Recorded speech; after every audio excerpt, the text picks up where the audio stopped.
Hello, everyone. It is me, and we are back with your regularly scheduled program. It's good to see everybody. Hope you all didn't miss us last week, because I was sick, and running a session probably would not have been a good idea for my health. But, quick announcement, from now on, whenever we miss a week of one campaign, we'll immediately pick up with that campaign the following week, so it might push our schedule forward and jumble it around a bit, but I will let you all know. Well, I'll do my best to. I'm very bad at that. Regardless, at the current moment, unfortunately, Lorelei will not be present today, scheduling stuff and a desire for genuine, proper sleep. Now then, without further ado, would any of you like to give the session recap before I genuinely just hand it to Owen?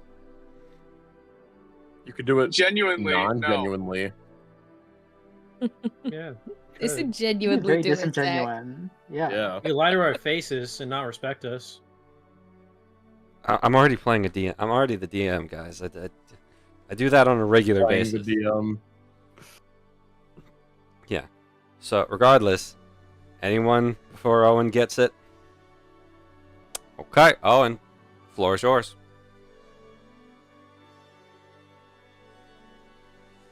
We cannot hear Owen. Owen is not here. Floor Yeah, is not Flip his. Owen. Dun is right. No session recap. Oh, No, let's no. start. It still No. goes to one of you guys if Owen can't do it. Oh, Hello? Owen's here. Yep, he's back. Mm-hmm.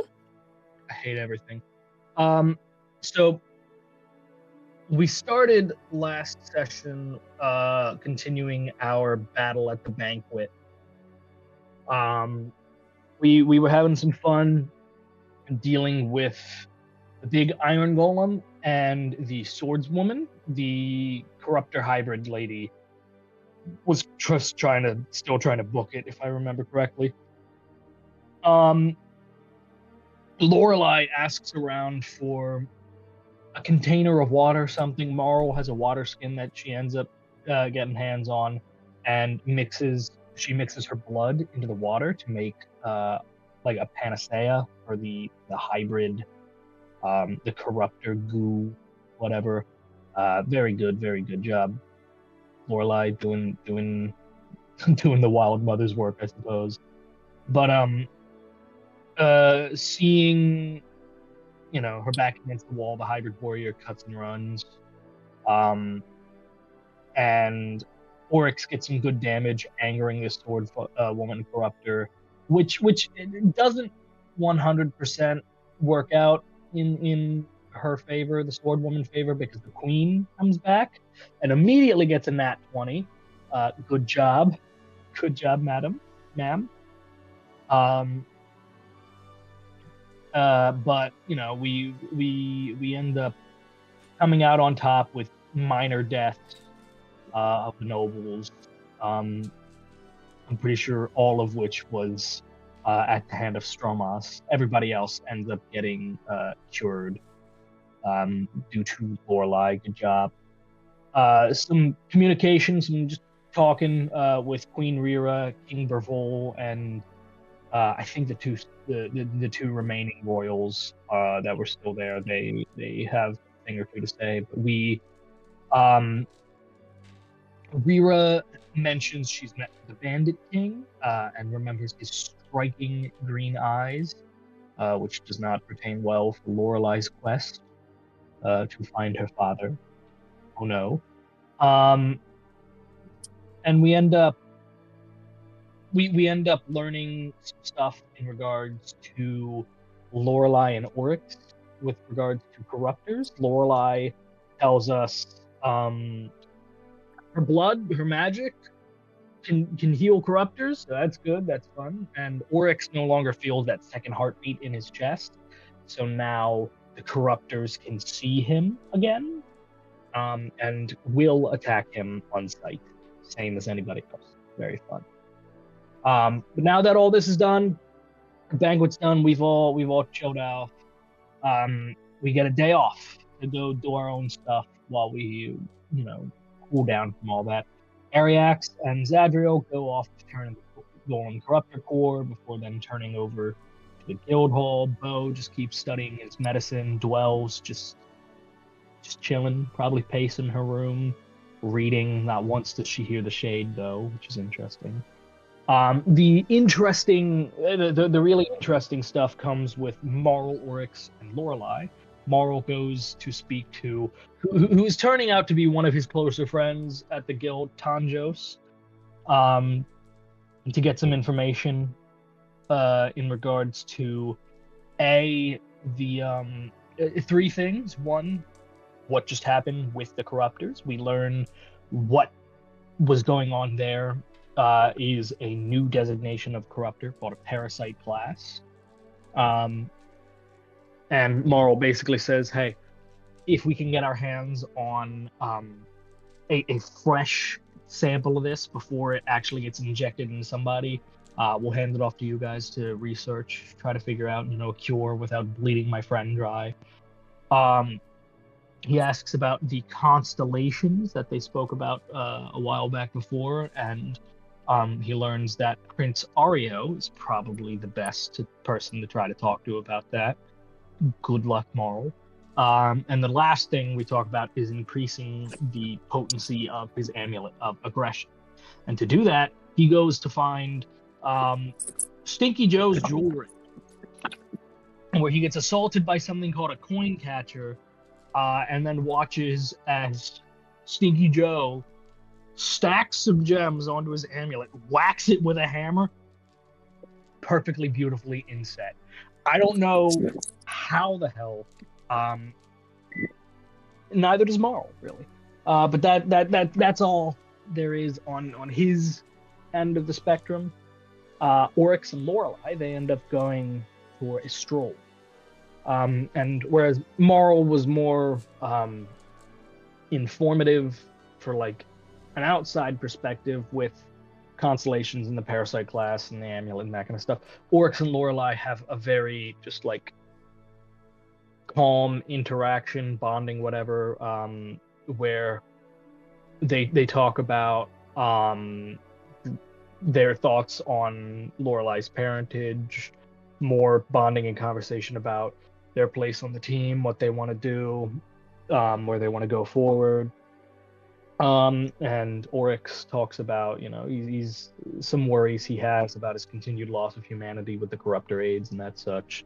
And they end up going to see an R-rated musical at the Solar Queens Theater.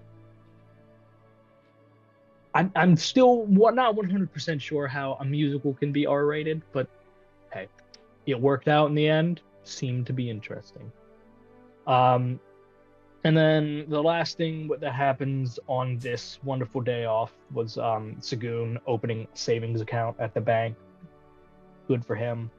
But once we all come back together, we end up discussing our game plan for the next quests we're going to be undertaking, of which we will be starting here today. The plan is to go to Arcton, deal with Toxon, and then either hand them off to the Royal Guard to take back themselves, or we just cart them back and then make our way over to Constantine to deal with the big sea serpent running amok there. This was Marl's request that we end up doing this next. And then there's also another quest about missing livestock over in Constantine. Coniston, sorry. Whoops. Coniston, not Constantine. Coniston, there's some livestock there, a lower rank quest that we can deal with while we're there. After that, Ridge, there's corruptors corrupting the mines that they want us to clear out. And then we're going to head over to Zatol, where our final activities are there's this big underground fighting ring that they want someone from the guild, presumably us, considering we're undertaking the job, to go dismantle. We work out some of the, metrics of how this is going to work, plan our course. Socks Mingle, the talking cat, tells us he's gonna reach out his feelers, get some info, help us out, and repair the magic circle in the basement to resummon the Guardian of the Homestead, that weird ghost thing that attacked us our first night here, because that will help, well, guard the homestead. Keeps things clean, make sure Lorelai's fish are fed, and probably also feed the spiders that are slowly planning revenge against Dwell. And speaking of Dwell, she it's 2 a.m. middle of the night. She goes off to find Lasley's second in command, Oscar. And she strolls up to his house, wakes this man up probably from a dead sleep, and just says, "How do I call my mom? Nobody's telling me her phone number." And he says, "I don't have a way to directly contact. I have a way to directly contact her, but she's not responding to anybody or for anything. Here's her number, I guess. Have at the I don't. All right, I'm going back to bed." And that's where we ended off. The Dwell accosting a man at 2 a.m. for her mom's phone number. All right. Thank you for that. Go ahead and take your D6 of inspiration. Remind me, how many of those have you stockpiled at the moment? That's my 5th one. I have been using them. Okay. Just Or we double not. checking. Alrighty, so, as stated, we open back up with Dwell. Oscar Monolly had just flicked you in the forehead, and you are now teleported back to the front steps of your home. Or of the team's home, as you are now given a chance to look around, and, being forcefully teleported, it's not exactly ever a fun experience, but he's not your mom's second in command because he's good at paperwork. He is good at paperwork. He's just also a really good wizard. So do we have a sending stone? Oh, thank you. Thank you, Throat. Do we have a sending stone? at the current moment, I believe you guys do have a sending obelisk courtesy of the guild in your home. All right.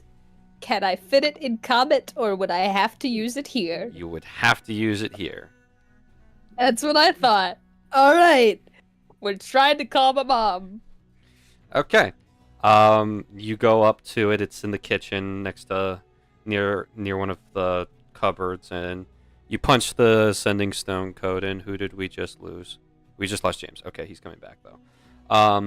You punch in the number given to you by Oscar, and it rings once, twice, 3 times, and then just cuts out. No voicemail, no nothing. Oh, yep. Would it capture a message if I left it, or no? There is it like the call drops. Okay.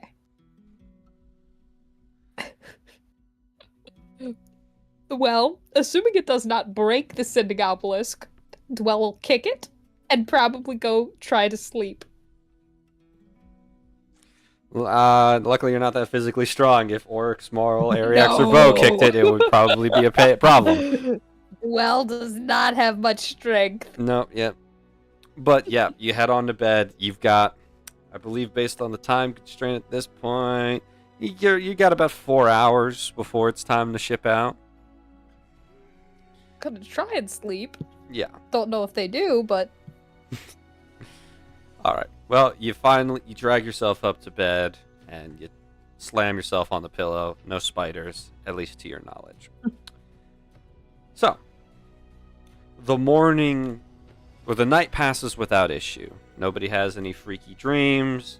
Unless one of you also goes out and bothers a senior citizen member of the community at this unholy hour. Nothing else happens during the night. Most of you all get a good night's rest. And as the dawn slowly begins to break, just based on process of previous data, I think it's Oryx, you're awake first. I mean, probably just to get the ball rolling. Probably no like extreme morning workout, just because we're leaving early, trying to get packed up, everything at the door, you know. Just some light stretches. Make sure you're limber before you sit down in the car. Yeah. All right. Yeah. Well, speaking of the car, as I've previously mentioned to all of you players, and I've specifically spoken with Paige about this, there are 3 paces that you can travel when moving in the vehicle. Paige has known about this, but I'm bringing it up this time because this is going to be your longest journey yet. You've got slow, normal, and fast. Slow pace will save you fuel, well, should save you fuel, and normal pace is just the baseline, 1 charge of fuel per 50 miles. And for reference, Dwell's car contains 22 charges of fuel, so it can drive at about, if I double check my notes here, yes, on a full tank, it can travel 1,100 miles.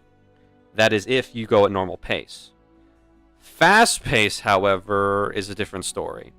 It will significantly, in most cases, cut down your travel time, but it will use double the fuel the entire time.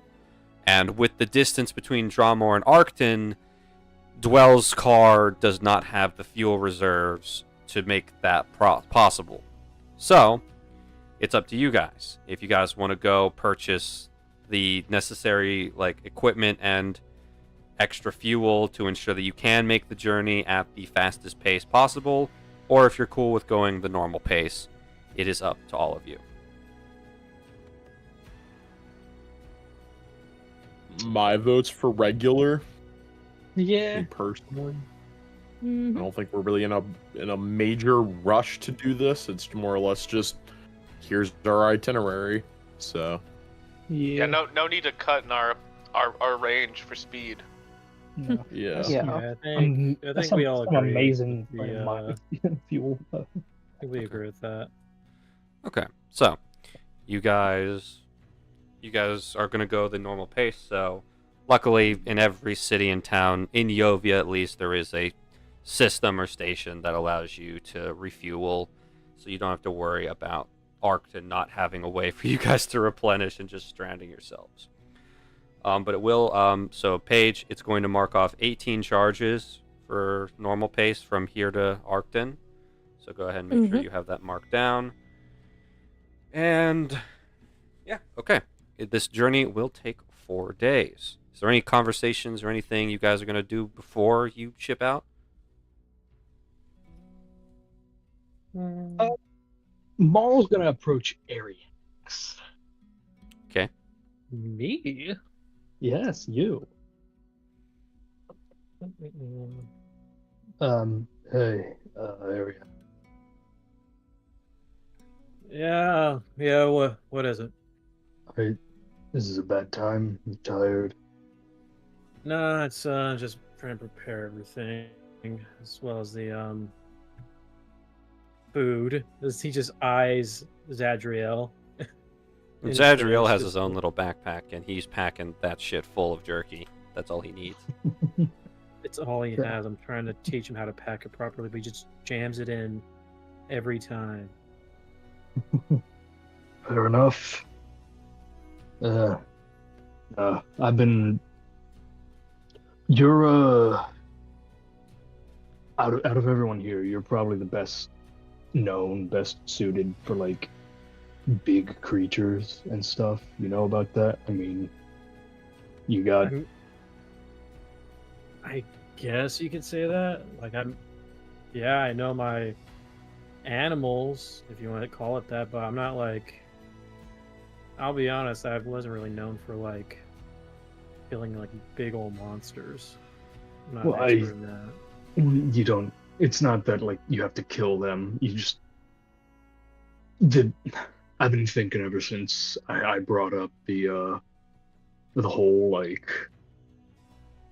sea monster Leviathan thing the other day, and I was wondering if you guys have something. I don't know if I'd say similar up here on the surface, but I know you mentioned what are the wyverns over in your home are kind of defenders. So I didn't know if there was like parallel or similar thing there. And if anyone were to know, it would be you out of here. I mean, personally for me, yeah, the wyverns are like Nyland's protected animal. So because they kill corruptors, they're a natural deterrent for us. So it's why we don't hunt them down. It's actually illegal to hunt them down. So we're, it's kind of like, yeah, it's our national beast slash creature for our country, at least. Yeah, I mean, unless is your, whatever your equivalent to it is, does it kill corruptors like the wyverns does for my people and stuff, or is it just more of like a protector? It's kind of both, I'd say. He flexes his left arm and you can see the serpent tattoo wrapped around it or whatever. The way that Triton clans tend to be named, we get named after like belief of what we're descendant from and such, and I'm Leviathan clan. We're believed to be descendant from big sea serpent, kind of, and they're the big guardians or whatever. The most important one that I've mentioned before, you guys have probably heard me bring it up. He's the master of the sea, kind of stuff, which is he was said to have like protected sailors and killed this giant sea witch beast thing. So kind of, I don't know many water-based corruptors, if there even are any. So, I mean, we did see a corruptor iron golem, so I feel like it's kind of on the table at this point that they could kind of corrupt anything, hence the title of corruptor. yeah. I mean, Zach. What's up? So, the way he's describing this Leviathan thing, is it like somewhat similar to like just me being a dragonborn, or like kind of like having the dragon blood in me, so I'm kind of a descendant of that? Is like kind of equivalent to that, basically? No, not particularly. No. Yeah, it's a whole. It is, to answer your question frankly, no, it is not similar. Dragonborn are an offshoot of the dragon species, but they are. It's not. There's. I'm trying to explain this properly. Genetics is difficult. Yeah, your Dragonborn are not descendants of dragons. It's just that there's, at some point in time, there was some form of hybrid creation that took place. Whether it was through procreation or some other magical means, it's never been confirmed. Okay. Yeah, I mean, yeah, honestly, it's kind of difficult, man. Like, I'm Dragonborn, but I'm not necessarily like. It's not as if a dragon fucked something and then I came out. It's more of just we kind of became our own thing naturally. You know what I mean? Yeah. Yeah, it got me talking all this and getting confirmation from the weird Sphinx thing about this, legendary guardian figure that my clan is supposedly like descended from. I don't know if that's actually true, but it's just how the clans were named. There's the Nautilus clan, mine's the Leviathan clan. There's a few others here or there, but like, it's just belief, and getting confirmation that yes, he exists and he's still alive. And now with all this sea serpent over in the bay thing, and now it's being brought back to mind. It just had me curious, and I, like I said, you're the one with probably the most experience in regards to that kind of stuff. Yeah, am I making sense? I feel like I'm not, like I'm rambling at this point. I mean, you're looking for information about something you're not even 100% sure of. So I mean, it was worth a shot at least. I mean, unfortunately, you might. I, you asked for a book from the Sphinx like library, right? Like you got, that's how you kind of learned. Did you learn anything from the library by chance, or did you get a book from there about it? Not about the Master Under the Sea, as it's called. No, that was like classified or whatever. And then I didn't ask the right question to be able to get one of those books when we were allowed the classified. I got books about other topics, but nothing. Yeah. Got it. Well, honestly, from the sounds of it, you're gonna have to probably. You might need to ask your questions maybe at the place we're gonna go for that quest for the, when we go there to do your mission, basically, in a sense. Maybe they might have more information about it once we get there. At this point, it's just conjecture. I'm just guessing here. Really, that's the most anyone can do. A lot of that history was passed down like orally through the clans and such, but we are few and far between now, so I'd have to track down so many people just to be able to get the chance of finding it. Yeah, I bears asking around over there like I'm asking you here. Yeah. I don't know. Yeah, I mean, with stories like that, of course, yeah, it could all be a lie, but most of the time it's bits of the truth kind of mixed in with, kind of old stories like that. Since it's word of mouth, I mean, who knows how much different the original story is once it's passed down and all that.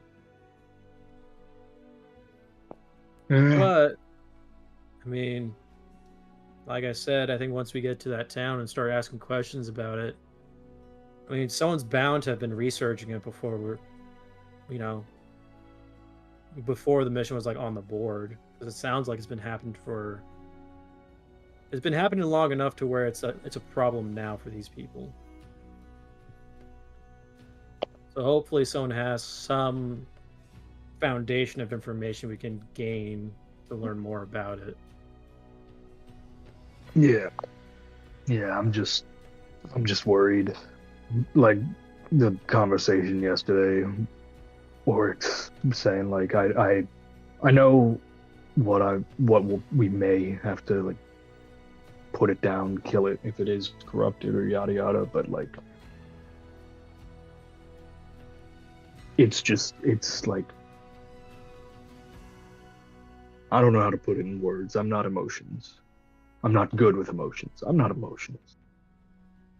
I mean, it sounds like it has a pretty, if it is what you think it is, it's pretty close to heart because it's kind of part of your belief system. So it's not really surprising that, you have some trepidation about it or hesitation just because you're not really sure exactly what it is.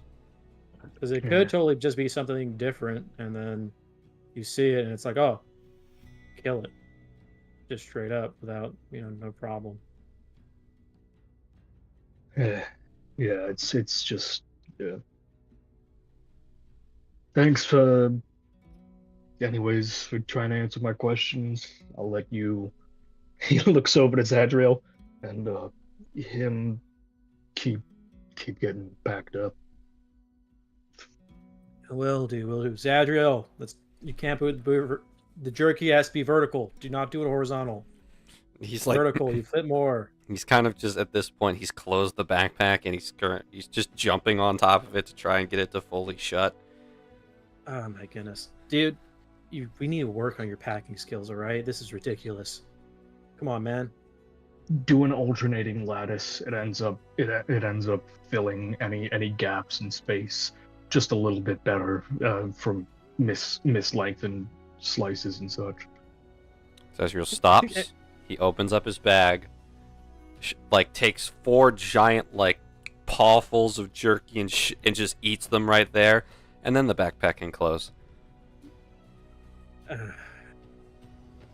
Or that works too. He's gonna run out. He's not even gonna last a day. That is not gonna last a single day.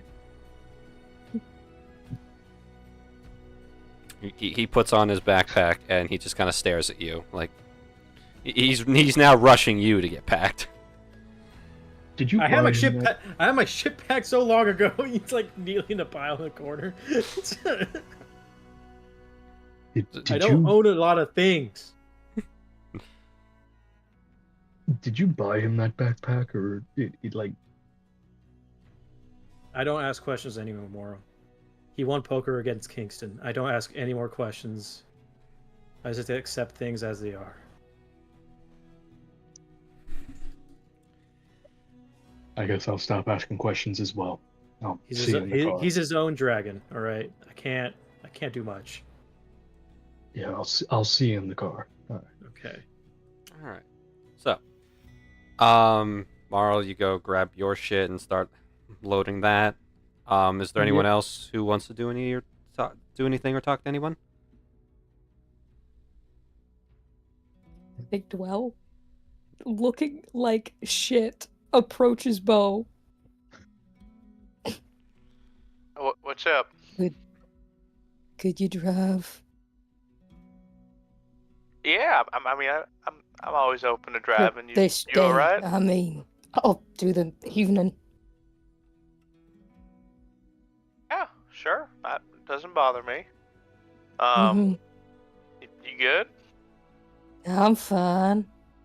She is not. There's no deception or insight roll to make here. There's bagged under her eyes. Yeah. And it's not. There's Dwell looks like shit. There's no concealing this, Dwell. You are on minimal sleep and I'm assuming extreme stress. Yeah, a little bit, just a bit. Dude, you're not fooling anyone. I won't press it, but want to talk about it? What do you think there is to talk about? All right, sounds good. I'm driving. Mm-hmm. All right. Anyone else?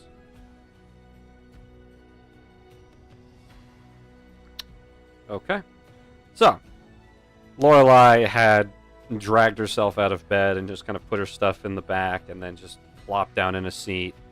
At this point in time, I'm assuming you guys are going back to your new organization where there's not massive individuals stuffed into the back and then people who need more legroom are in the middle and actually comfortable. Probably for the best. Probably. Mm-hmm. Don't worry about it. You know what? I don't have to worry about it, but if Dwell hits the e-brake at 70 miles an hour again, then it's going to be a problem for all y'all.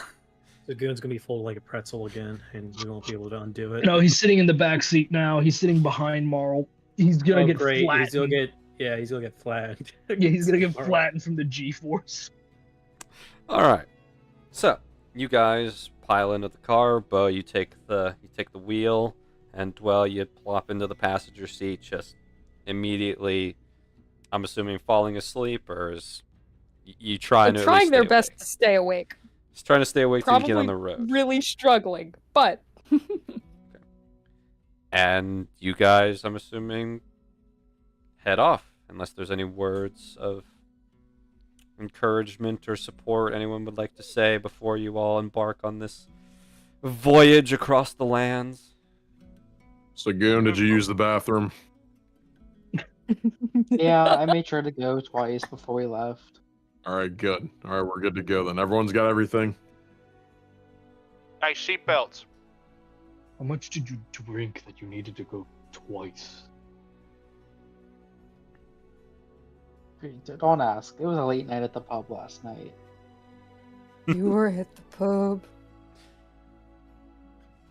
I mean, that's what I call, doing 4 shots of vodka at my desk. But yeah.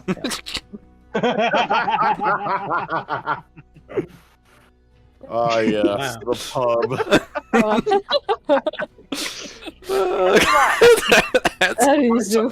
That's so funny. I swear to God, you're about to say that's what I call the downstairs kitchen, but 4 shots of vodka at my desk.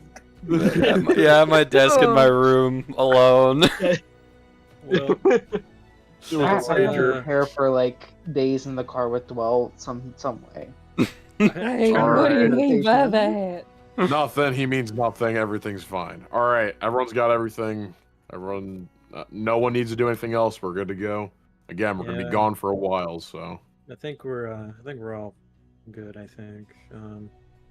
I was gonna like adjust his mirror and like mom like he's just gonna look to see if anyone's seatbelt's off. Is somebody not wearing their seatbelt?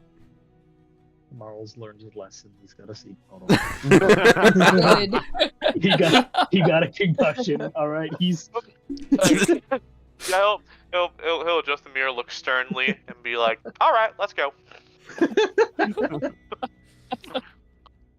You see, this is character growth, guys. Everybody's learning. You guys are like adapting to traveling together. Yeah, let me take my seatbelt off now. No. Oh, no! Bo hears the No. Bo. You hear the click of a seatbelt coming off as you pull out of the driveway. The car stops, and I look at him. I rebuckle my seatbelt. Like it's still in my hand. Has not like flung back. I haven't left. Oh no, I think he rebuckled and he wasn't he was in the process of pulling it back, but you stopping made him click it Yeah. back. Okay. There we go. Oh, it's gonna be a long trip. Oh my Well, to keep God. yourself awake, Will yeah. start whistling Centerfold by Jay Giles. It's a I was gonna good say, why do you whistling want to song. keep yourself awake? Go to sleep. Can Somebody someone just- like punch Dwell so I can cast Yeah, sleep on her? no, I'm sitting right behind her. I very well could. Let's That's a whole can of worms. That's gonna be horrible when she wakes up. Let's not. yeah. Oh, if you hit her hard enough, she might not remember. Erase might my get a memory again, concussion. Marl. Do it. Regardless, moving on. I need a volunteer. All right. All right, Paige, I roll me a volunteer. d4. Oh God.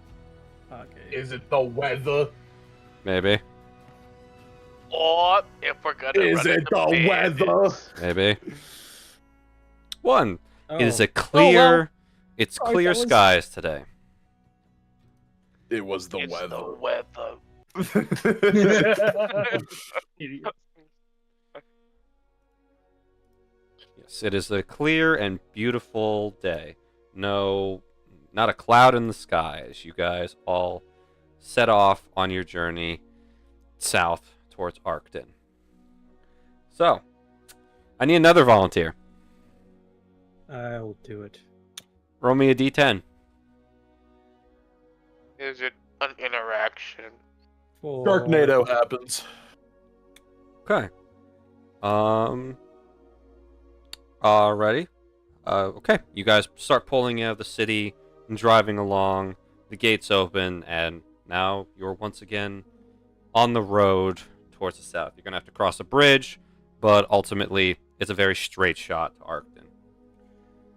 I need. Let's see here. Need another person to volunteer. Me. James, go ahead and roll me another d10. Another one. Oh look, double false. Man, Okay. I know what's up. It happens. Whatever's about to happen happens twice. So, You run into 2 goblin camps. We run over to that. At war with each other. We have to pick a side. okay. Come on, you. So, driving along this first day, it's a very calm, relaxing day. You've been on the road for about, I'm going to say 5 hours at this point. Nothing exciting has happened at this point. Bo, remind me of your exact passive perception as you're driving. What? Please remind me of your passive perception. It is a 19. A 19? Yeah, okay. 1 second. You're driving along, and occasionally you check the sides of the road. You check the road up ahead, make sure there's no spike traps from the bandits like you guys have encountered before. Nothing too out of ordinary until you see something off to the side. About, I'd say, a quarter mile up the road, you see, and you have to like do a double take real quick and start, and you use your like expert vision as a marksman to like narrow in on it, and it looks like a giant slingshot. As you look closer, and you can see two goblins pulling the rubber band material back, as another goblin is sitting in the slingshot. As another one wearing black shades is apparently barking orders that you obviously can't hear from this distance at the three. You get a chance to react to this as they let go and they launch a projectile goblin at you. And at the car.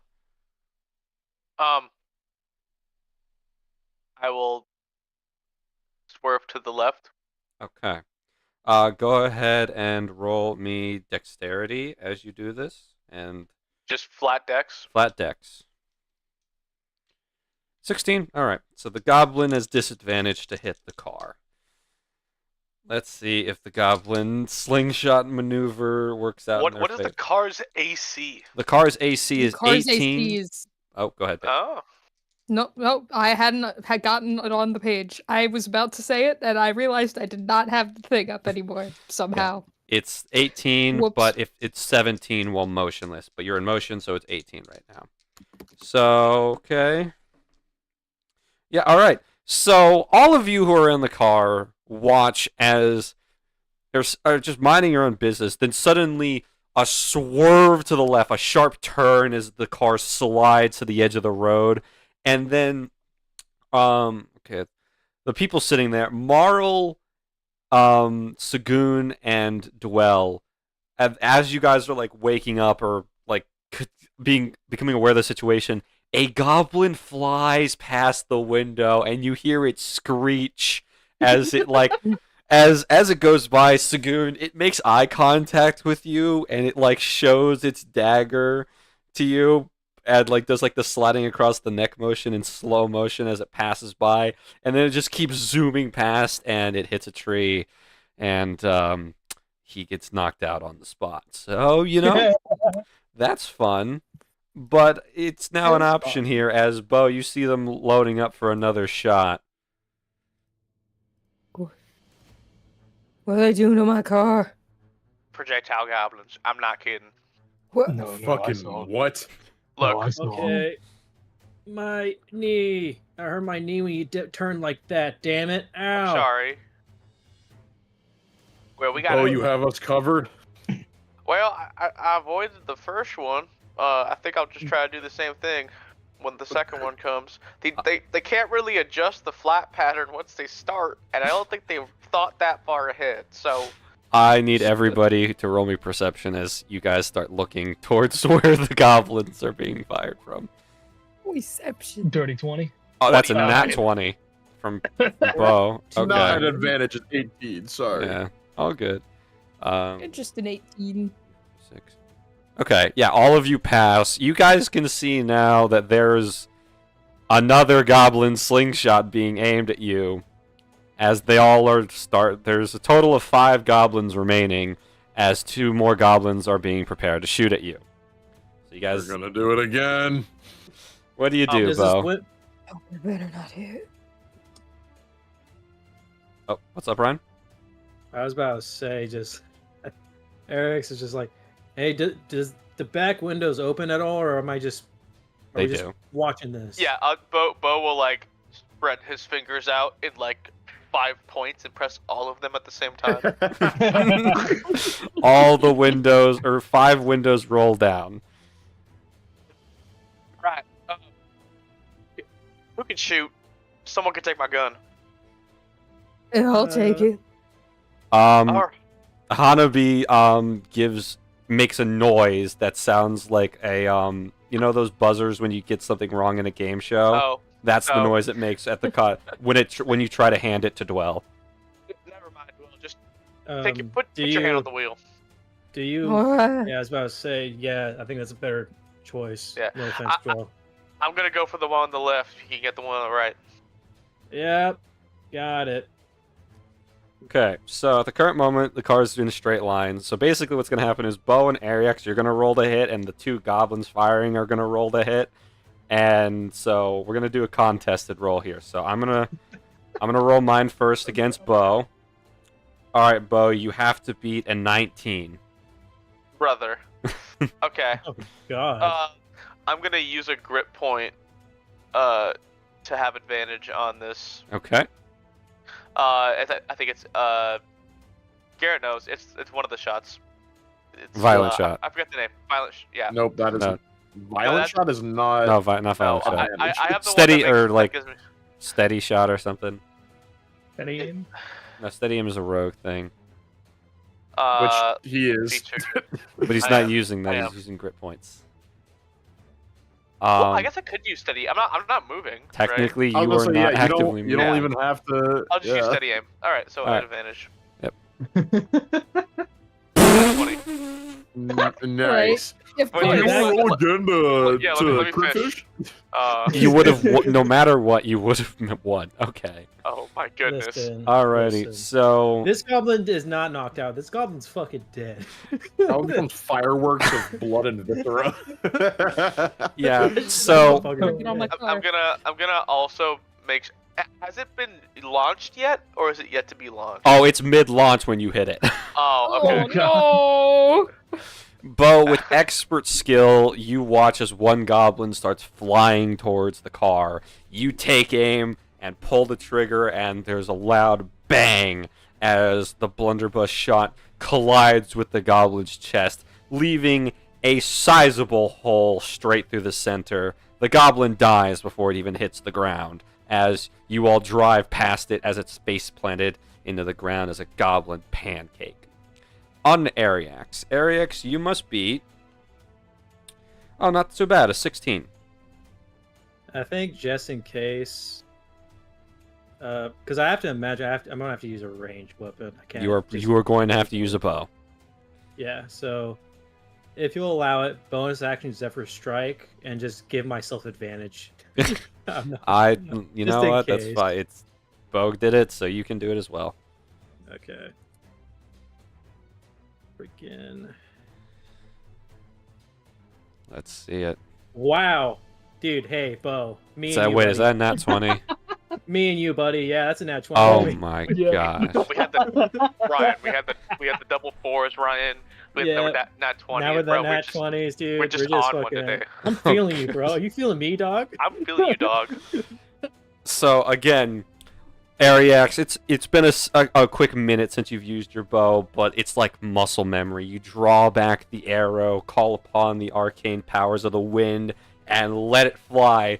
The goblin was currently like mid-scream as it was raising 2 short swords ready to like collide with the car. You put it right into its mouth and straight through its head, pinning it to a nearby tree like a goblin piñata. Got one. Don't have to worry about him. At this point in time, oh, go ahead. Can we go for the ones launching them? Yes, you may. Or does it look like they're gonna do another one? They're going to try and do it again. This is clear. You can see that Bo, and at this point everybody can see that clearly the leader of these goblins, the one wearing the sunglasses, is barking orders as more goblins rush to sit in the chair of goblin launching. What are they expecting? There's no way. They used the little brain power they had to plan, and this is what they came up with. To be quite honest with you, the whole thing is about numbers. So I think it's kind of fucked up, but I think all of them are expendable. So they'll launch every single one of them at us. Goodness. You guys are going to have to endure one more volley of goblin shots before you guys are in range to take out the ones shooting. Well, now that we're not being surprised, can anyone else hit them too? Would anyone else like to try and hit them? At the current moment, I'm going to say that the goblin slingshots are 200 feet away from you guys. So if anyone's got the range... I could hold the wheel straight if Dwell wants to try. I was about to say, if you want to, like, lean over the car, hold the wheel straight, and I can try my best to Eldritch Blast. All right. Or even use my gun. Oh, wait. Oryx. I give consent. Oh. Wait.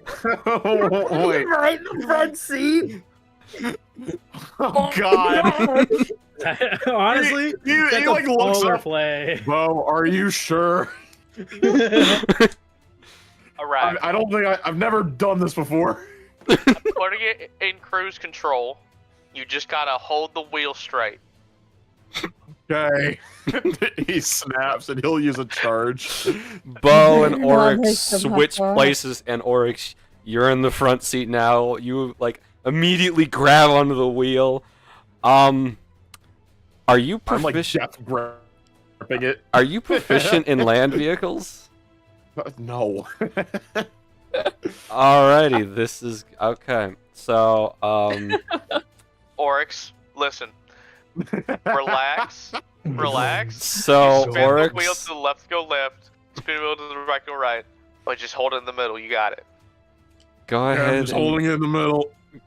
I'm going to throw up. So, Oh, you have them already? alright, so at the current moment, again, 200 feet away, is somebody taking, does somebody have the range to take out the goblins firing the slingshots, or do you guys want to try and survive another regular volley before you get to range? Shot at one, technically, because the max range for a longbow is 600 feet. So you would disadvantage. Disadvantage. Yep. But I could make it a normal roll with the Zephyr Strike again. You could do Short that. bow reaches, but it's 1d6 plus 4. I don't think that's worth it.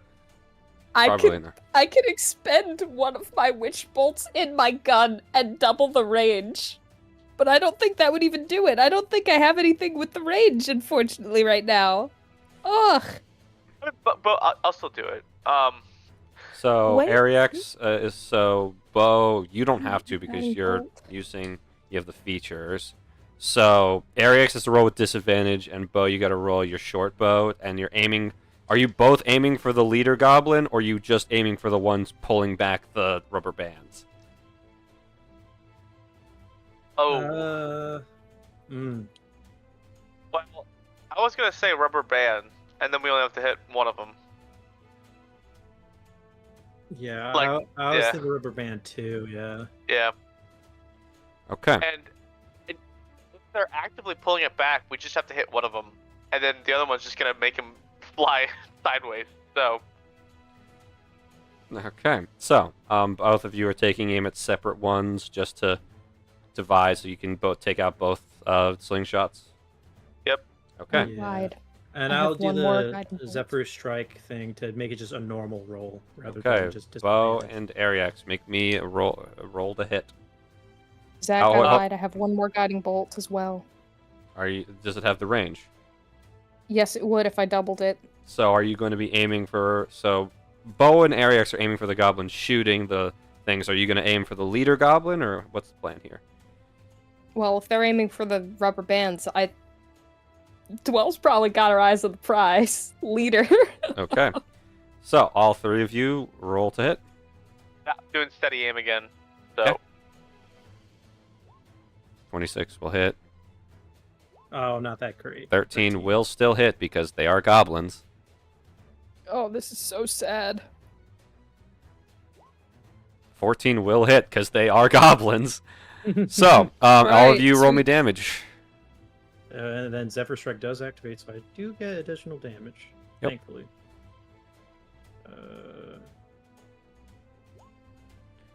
Ready, bow. Okay, you kill your goblin. 11 plus the D8.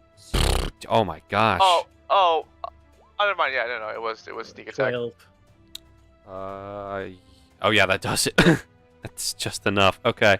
All three of you hit your marks. Bo, you send one goblin back into a tree, and his friend, who is also holding onto the rubber band, goes with the goblin that's sitting in the chair, and both of them just like go off completely to the side. They actually go up, and like Team Rocket, they go blasting off again.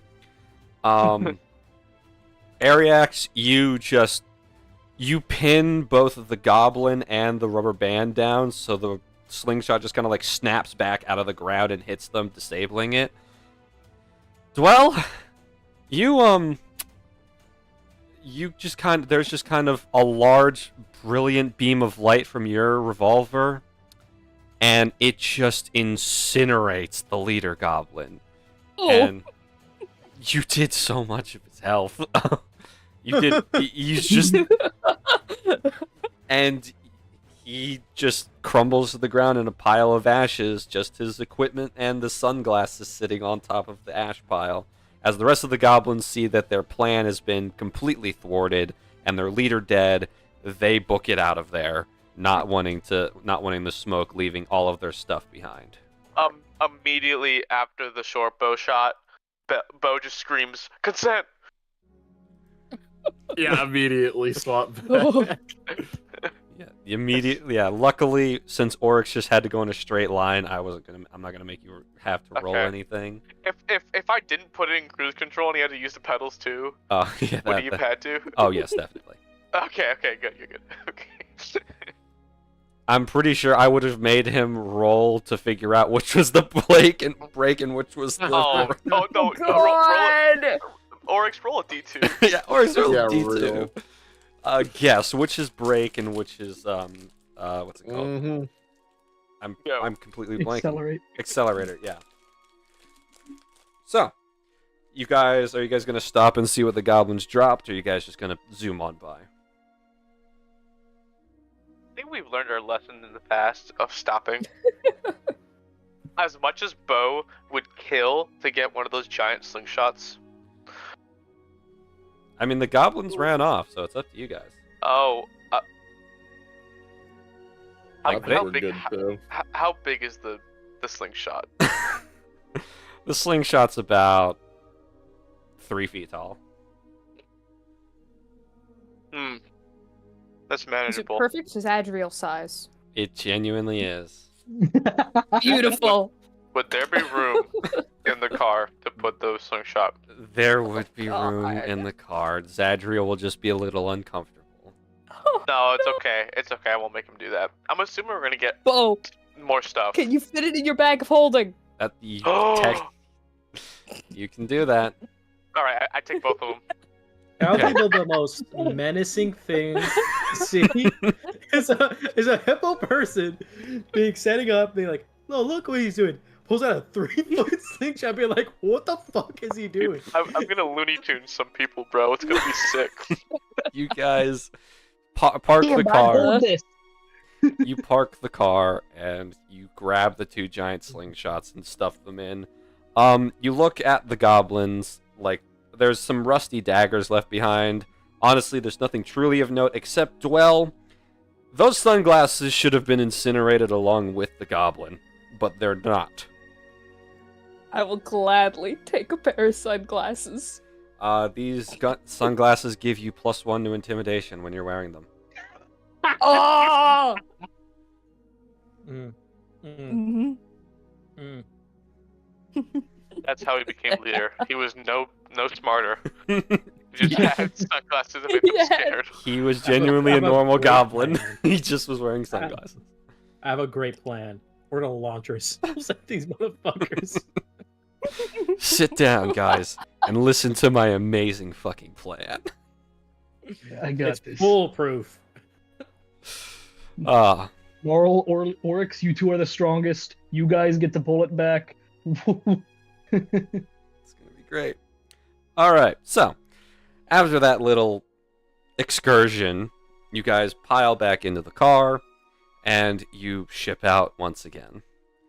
And the rest of this day goes by completely fine after that. No damage to the car, shockingly. I mean, granted, the aim of goblins is clearly leaves something to be desired. But yeah, Oryx, you got to be in the front seat for 30 seconds. How's he feeling after that? I'm good. Not my thing. It's all right. Oh, one day Oryx is gonna have to try. No, there is 5 other people. It's all right. One day. Regardless, so and I'm assuming you guys are just doing the normal thing. Bo and Dwell switch off, and the only time you guys are stopping is for bathroom breaks. And you go through the night. Okay. Alrighty. You guys keep on keeping on. Over the night, Dwell, you do cross the bridge over the small river that cuts through Yovia. Nothing really special about it. It's a wooden drawbridge that allows people to pass by, and any form of boat that might be sailing from one of the lakes towards the city and towards the sea might use it, but not a lot of people go out to sea these days, so it's mostly remained laid down and in proper condition, though no one really takes care of it. So when you do go over it, there's a creaking noise that unsettles you just enough to make you paranoid, but you make it over just fine.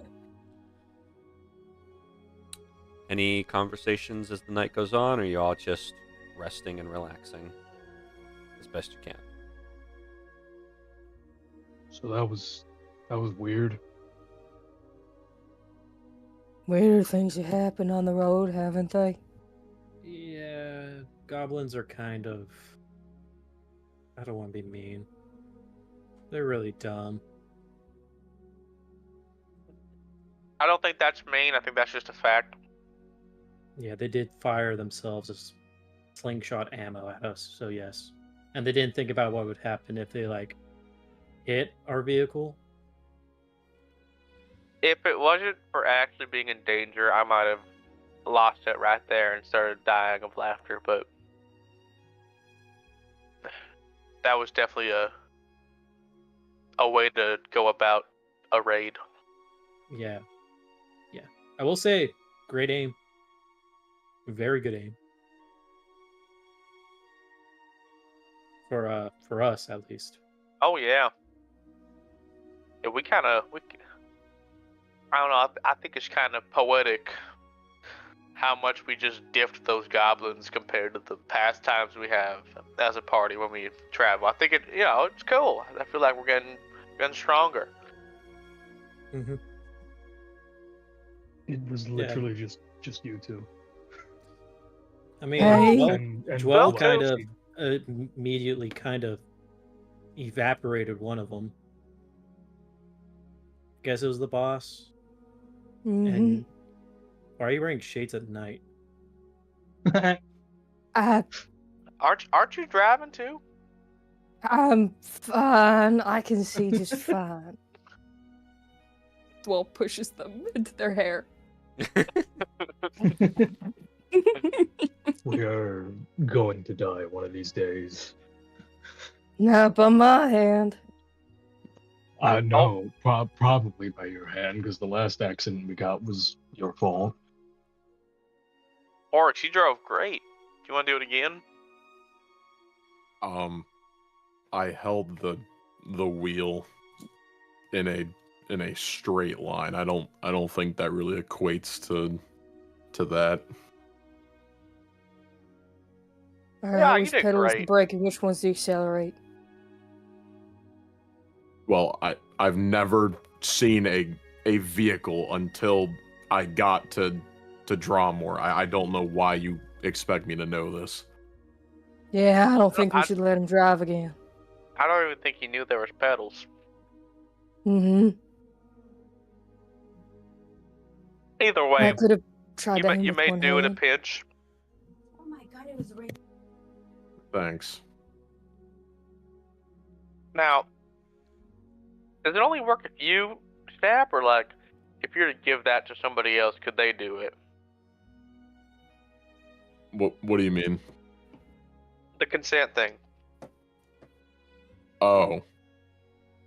Like, I'm a little. Ask the question again. If you were to give that to someone else, Give the ring to someone else? yeah, could they do it?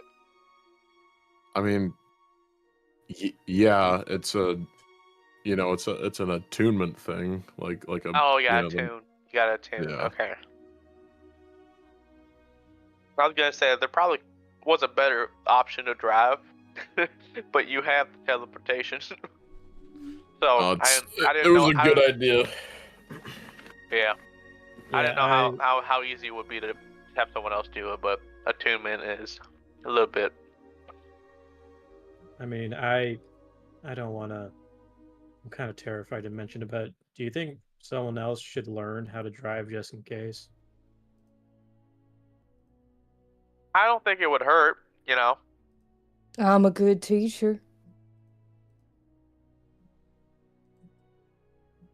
Really? I mean, What, do you expect me not to be? cool. You don't seem too patient. I assure you, anyone under my tutelage would learn just fine. All right. Well, if anyone wants to get tutelated, Joel's got it. Tutelated. Tutelated sounds like a crime. It's definitely not a word. But I don't think Bo's ever heard tutelage before. I got tutelated. It just sounds wrong. Oh no! Your Honor, I'm reporting you to HR. Your Honor, he has committed an act of tutelation. Sentence life in prison, death penalty. We just throw the book at him. 20 years dungeon. Oh, we don't have a dungeon. We're going old school. You're condemned. What does that mean? You'll find out. Well, Marl, you've driven boats before, right? Do not put me behind the wheel of this death trap. Boats are more dangerous.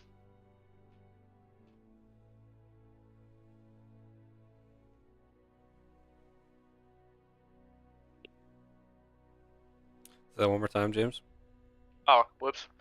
I said a boat's more dangerous.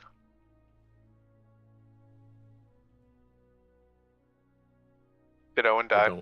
I don't know. I just don't think he Owen? Owen. Okay, never mind. He did die. He did. Oh. We lost James goes to Owen. bed. No. Oh, he's Don't not. forget He's to getting fill up his spoken. water Okay. bowl. He's dehydrated. I mean, I don't want to, but it's kind of a necessary skill. I could try to, if you want me to, but I mean, I don't think we need it. But if anyone wants to, I'm not. I mean, it's not like a necessity. But if you're interested, I mean, I learned at the academy. I'm sure your mom taught you well. So Mm-hmm. She's Yeah. an excellent teacher, and it's why I'm so good at it. so You do bring up a good point, though, Bo. When it comes to the ring and trying to swap with other people, I might have to see if that's something that I can get fitted for it as an upgrade to be able to swap two different things that's not myself. yeah, because I mean, especially if it could be like Lorelei and someone else, or Yeah. or just different targets in general. Yeah, it definitely would open up a lot more possibilities. So I'll keep an eye out for someone who can do that for me if possible. So thanks for the idea. I met course. a jeweler guy who's got some weird stuff going on who could help. He helped me get my necklace stronger. We're at. We're just in the marketplace. And then he just kind of disappeared, so I guess we just gotta wait for him to appear again, or, I don't know, track him down. Interesting. What was the place called? Smelly Joe or something. That sounds reliable.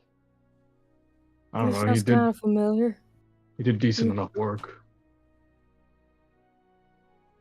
Alright, well, if I see a said Stinky Joe, I'll head inside.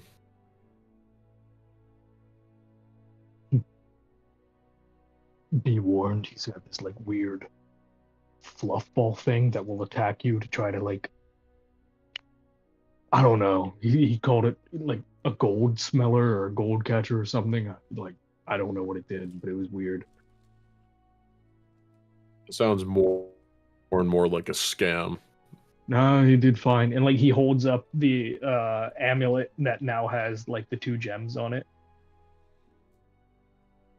Marl, did he like approach you and like open a trench coat and had a bunch of stuff in the trench coat? He would be dead if he did that. Okay.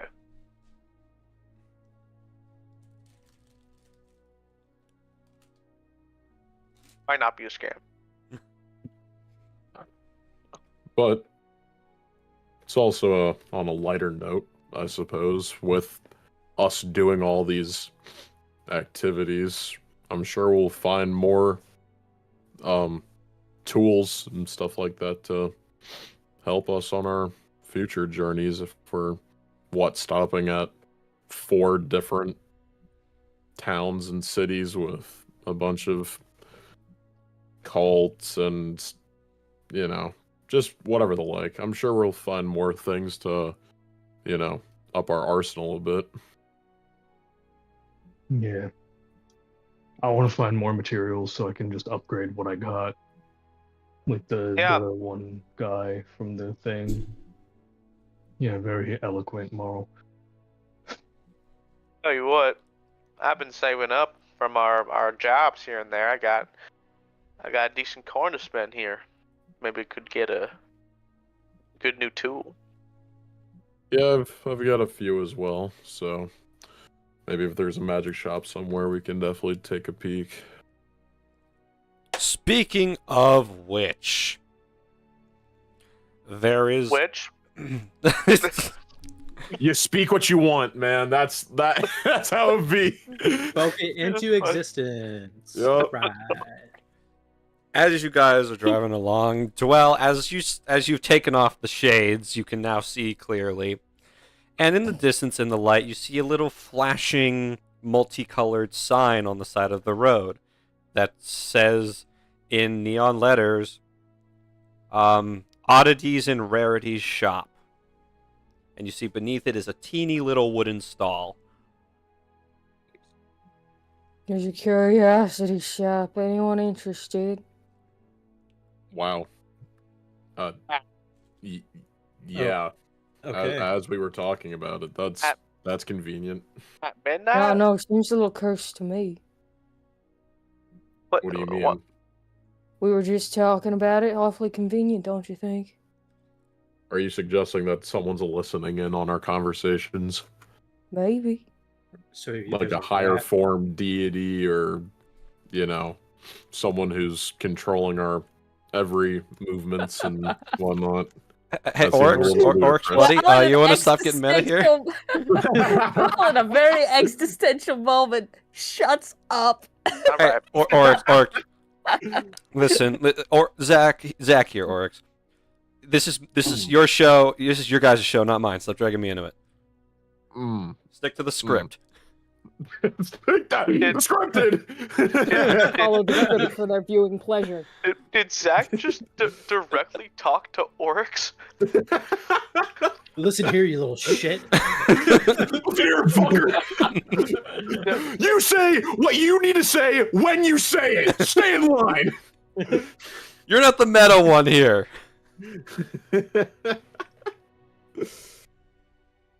Well, besides that very pleasing thought, Oryx, I was more so thinking, what's a shop doing open at like 1 in the morning? It's 1 in the morning? If somebody has a watch, well, Bo has the pocket, so yeah, you could just show the time. Yep. Damn. Well, I mean, a guy's got to make a living somehow. I'm skeptical, but I'm also curious. Look, I'll be honest. There's like 4 big dudes, and just as in general, we're a group of like 7. I think we're fine, but you know, have been wrong before, I suppose. I mean, I'm happy to check it out. If we think we should.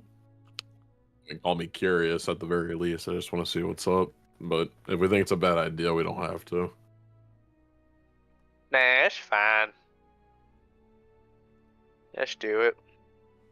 You guys pull up, park the car, and who's getting out to go check? All of us, or are we doing like a feud to like suss it out? Is there anyone? Okay, let's go with it. Is there I think anyone who someone doesn't should stay with care the and car doesn't at want to least.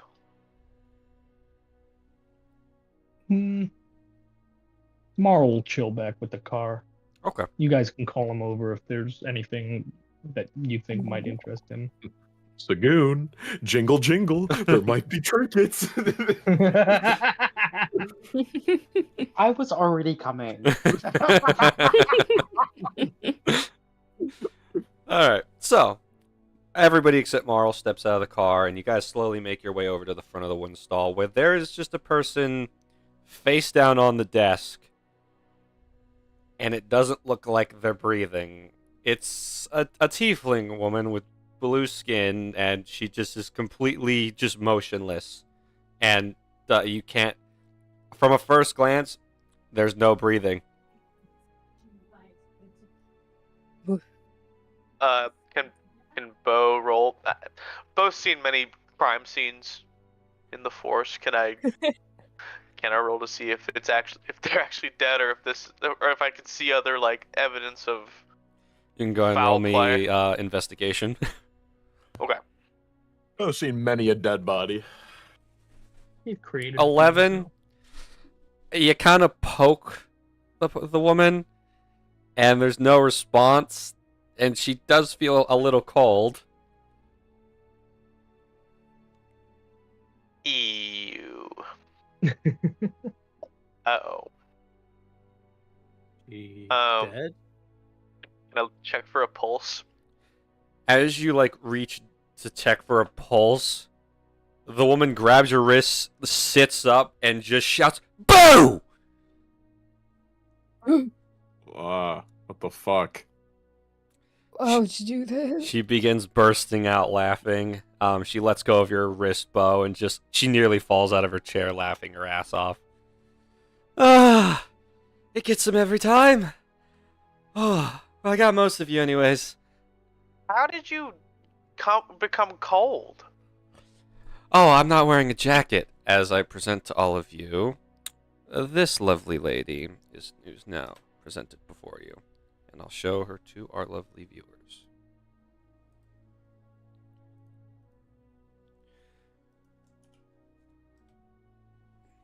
This is, by her name tag state, Mary Ondingoa. As she calms herself down, like wiping a tear from her eye, and she's just like, I'm not wearing a jacket, and I cast prestidigitation on myself to lower my body temperature, apparently. Regardless, welcome to Mary's Oddities and Specialties. What can I do for you in this fine morning? Not that again. Noted. I will not do that again. All right. We saw a shop was open at the early hours of the morning and wanted to see what's up. I usually like to remain open until about 3 a.m. because I I live out in the middle of nowhere. So it's just better for me to be open later in case someone passes by. Respect the hustle. Appreciate it. Anyways, I assume you're here looking at my wares. Yeah. We are indeed curious. Very well. I have had a lot of sales today, so I don't really have much left in stock, but I do have these 3 little trinkets. Nothing too interesting or special, but they do have their own specific uses. She pulls out 3 items. A slate-colored compass with a green needle. There are no markers, lines, or indicators on it. A broken-in-half mask that appears to be what was once a full goblin mask. And a dagger that at first it looks like it's a red crystal dagger. However, upon closer inspection, the dagger is made out of red rock candy. This is all I have left for today. No offense, this just looks like a bunch of junk. To the untrained eye, it might. Alright. With my very trained eye, Zach, is this a bunch of junk? Go ahead and roll me. Do you have detect magic? No, I don't think so. Let me check. I think I'm Then it's actually an quite useless at this. All right. I have identify. Identify takes 10 minutes, so and she's just gonna let damn. you sit there and do that. So you may roll me Arcana at disadvantage. All right. Yeah, you know what? Yeah. All right. Okay. Huge numbers. Let's see it. My trained eye, fellas. Thank you, Roll20 and D&D Beyond. Oh, this is so sad. This is so nat sad. 1. Am I about to see a And nat a 1? nat 20. Wow. It was a nat 20 as well. This is so sad. Dwell, you sense faint magic coming from these items, but you are unable to determine if there's any form of enchantment on them or anything that makes them special. Clearly, they are magical in some way, but you have zero clue what they could possibly do. Well, they're magic. Alright. Zach, is the candy dagger edible? One might assume so, if it's made of I rock know. candy. I knew you would. assume so. Yeah, this very fancy dagger here. How much are you asking for it? 5 gold. Oh, Sagoon. Oh, okay, it's yours. Oh, I'll you're throw in an extra gold, just like a tip. okay. So, Sagoon, go ahead and add a candy dagger to your inventory. It is a dagger made out of red rock candy. When you lick it, it tastes sweet. However, it gets sweeter the more lives it takes. Oh. Oh, God. Oh no. This, No. the scarecrow mask, you're just turning him into a horror movie villain. I was literally about to say that the scarecrow mask is not helping right now. You are just turning him into a slasher villain. This is crazy. So at the current I'd moment, like to Sagoon, start- Yeah. I will be keeping track, or if you would like to keep track of how many people you get a final kill, a final blow on with this dagger, and at any point in How time you many can tell me Sagoon decides to eat the dagger, and I will tell you how good it tastes and what bonuses you get from that. Bonuses Ooh, okay. This is also a +3 dagger, so have fun with that. God Oh. damn. +3. Is it just like, okay?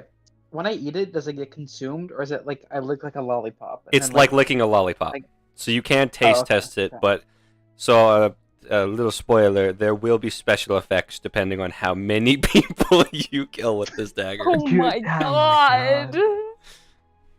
Oh my Wow. god. This is the kill steal weapon where it's like, all right, guys, get him low, get him low. I got this. Oh god, don't Yeah, kill any everyone on corruptors. 1 Don't kill any HP. corruptors. Just says it gets sweeter. It doesn't say it's affected by the things that I kill with it. So, what's the compass? The compass is a gemstone tracker. It will always point to the rarest gemstone within a mile radius. I'm gonna slowly look at Sagoon again. Regretting the purchase now. No, this thing tastes amazing. And you don't want that. I'm enjoying my dagger. This is good. Wow. I don't know who you are and what you've done with Sagoon, but you know what? Fine. The gemstone compass is priced at 75 gold. But yeah, that's why. Scaling lady, I know. I mean, if it actually works, then you can probably just make up the money you use to spend on it. Indeed. Does anybody have any gemstones on them right now, other than, for now, any loose gemstones, and then I'll go and who has magical gemstones. I mean, How many loose gems? No. does the golden tooth count? The golden tooth does not count. Yeah, All right. So at the current moment, oh wait a minute. Yeah, it's actually pointing at Sagoon's staff right now because of the ruby encrusted into it from Yumanji. Well, Okay, it looks works. We just don't know about the mile radius. Oh part. no! Are we just gonna never find anything less than a legendary gemstone because of Sagoon? Oh damn! You know what? That is yeah, that is kind of an issue, isn't it? Yeah, we're not gonna find anything. Mary, can we like? No. Is there like a filter option where we can be like? Making Not contact with the these gemstone will make gemstones. the compass forget the gemstone even exists. Oh, okay. So it still can work. Realistically, are we ever gonna just be like, well, I don't know what to do. Let's follow the gem compass. Well, I wasn't necessarily thinking of it as like an idle thing.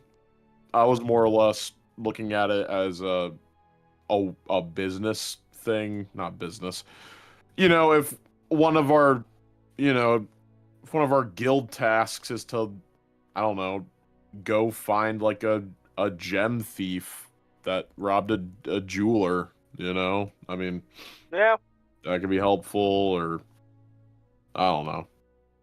Again, I'm sitting here in awe at the fact that Sagoon is not ripping and tearing to get his hands on that thing. So I also don't have that much money on me right now. When I opened a savings account, I think that's what it's called. So I'm trying to be more responsible with my money. This is already a lot. Now I'm really in suspense at the fact that I don't think you're Sagoon. A savings account? I mean, that was after I got my 401k open and then my Roth IRA. I have a couple, like a what? All this bureaucratic speech is hurting my head, and I hate every second of it. Okay, all right. Mary, what's the mask do? So that's a bit of an issue because it used to be the full thing, but bandits raided me the other night and they broke it. But it still works after some minor experimentation. However, its ability is reduced by 50%. So now, if you're wearing it and you encounter a goblin, there's a 50% chance they will perceive you as one of your own. And there's also a 50% chance that other people will see you as a goblin, even if they saw you put the mask on. Oh. 30 gold for it. What a boom. Okay. So, if this wasn't an half, you're saying that you would just always be perceived as a goblin? Yes. Uh-huh. Well, I feel as if we have to do any goblin-related tasks, we're gonna feel really stupid not buying this thing. Well, it only works half the time. I think we'd feel pretty stupid if we're like, all right, game plan. We go in the goblin lair, wear the mask, and then we might get past them. And even then, it's only one of us.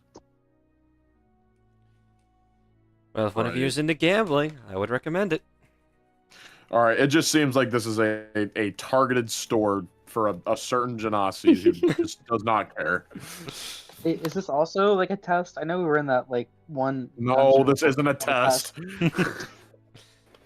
I can assure you, I am testing nobody. Nothing up my sleeve. Insight. She doesn't wear sleeves. Not really, but also. Sleight of hand. You can go ahead and roll me you can go ahead and roll me insight if you want to see if she's lying. I almost want to, but also I don't actually think she is. So no, I will not. Anyone else Sorry. gonna try? I mean, I guess just out of the sake of the group, I will. Go ahead and roll it. All right, 14 from Bo. I don't know shit. Whatever. A 5 from Oryx. Bo, this isn't everything she has. Oh yeah, Ariex, she's not showing you all of her stock right now. She's keeping Okay. something hidden. Kind All of right, like guys, leans this is a towards waste of time. Bo. Let's just go. Leans towards Bo. Hey, you have the same. You think the same thing I'm thinking, Bo? Yeah, I don't know why she doesn't think we're worth her money. Well, I think maybe it's like we have to like coax it out of her. Maybe. You want want to me try to or want me to try? I'll follow your lead. Mary, right? Indeed it is. You got any stuff in the bag? Well, I might. I can go check if you want me to. Are you looking for anything? No, I'm just a bit skeptical that this very bright and shiny sign that seems like a lot of work got put into it is only hosting 3 things. Roll me persuasion.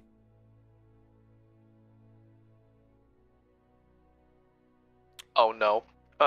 You want to use any inspiration or any lucky let's see. if you have it?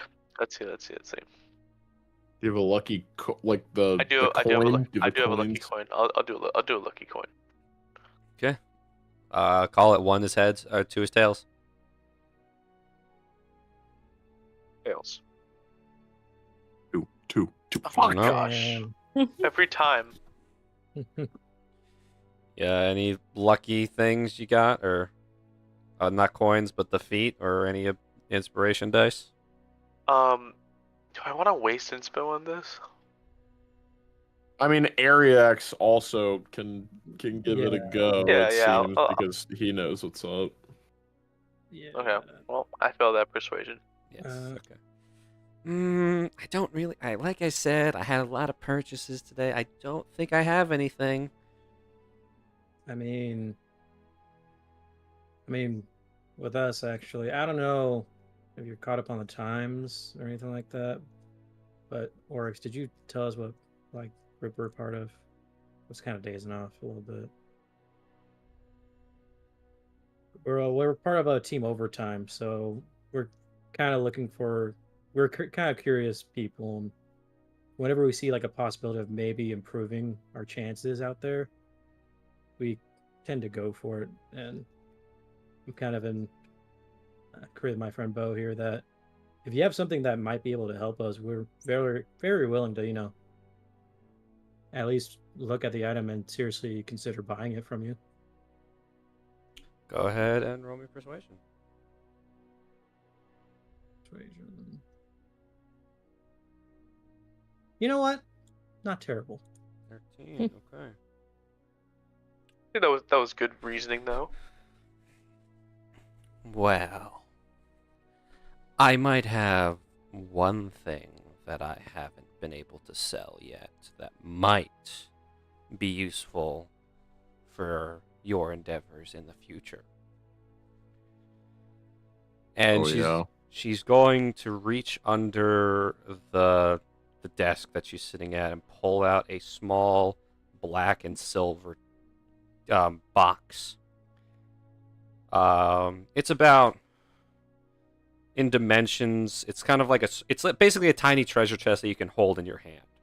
She's going to flip it open, and she's going to show a round black pearl, about, I'd say, an inch in diameter.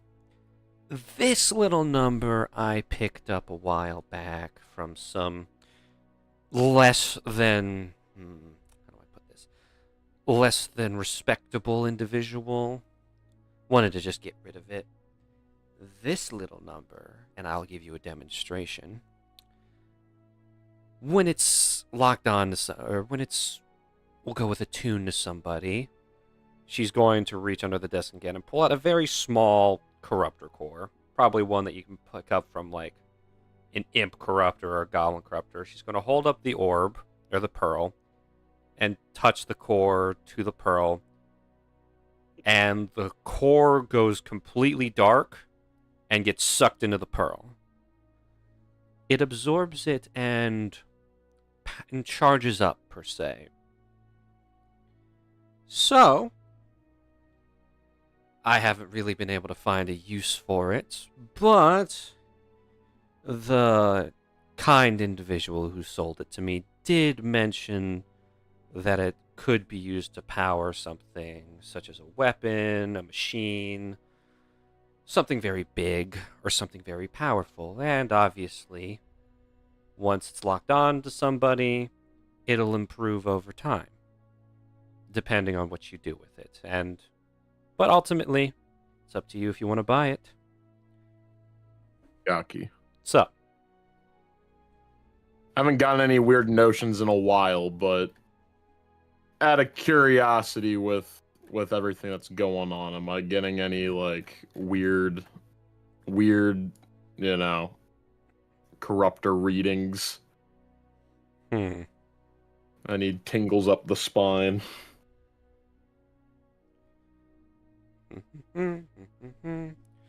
Let's find out, shall we? I'm going to need you to go ahead and roll me a d4. D4. Wow. Okay. Your luck. Okay. So, Oryx, you're sitting there, and for a second you're staring at it, and you lock onto it for a moment, and as you watch the corruptor core get drained and sucked into it, you feel a involuntary sense of, or an involuntary rush that's not really your own. It doesn't, like, in your mind, this thing it's cool. However, that second heartbeat is pulsing like it's panicked looking at that thing.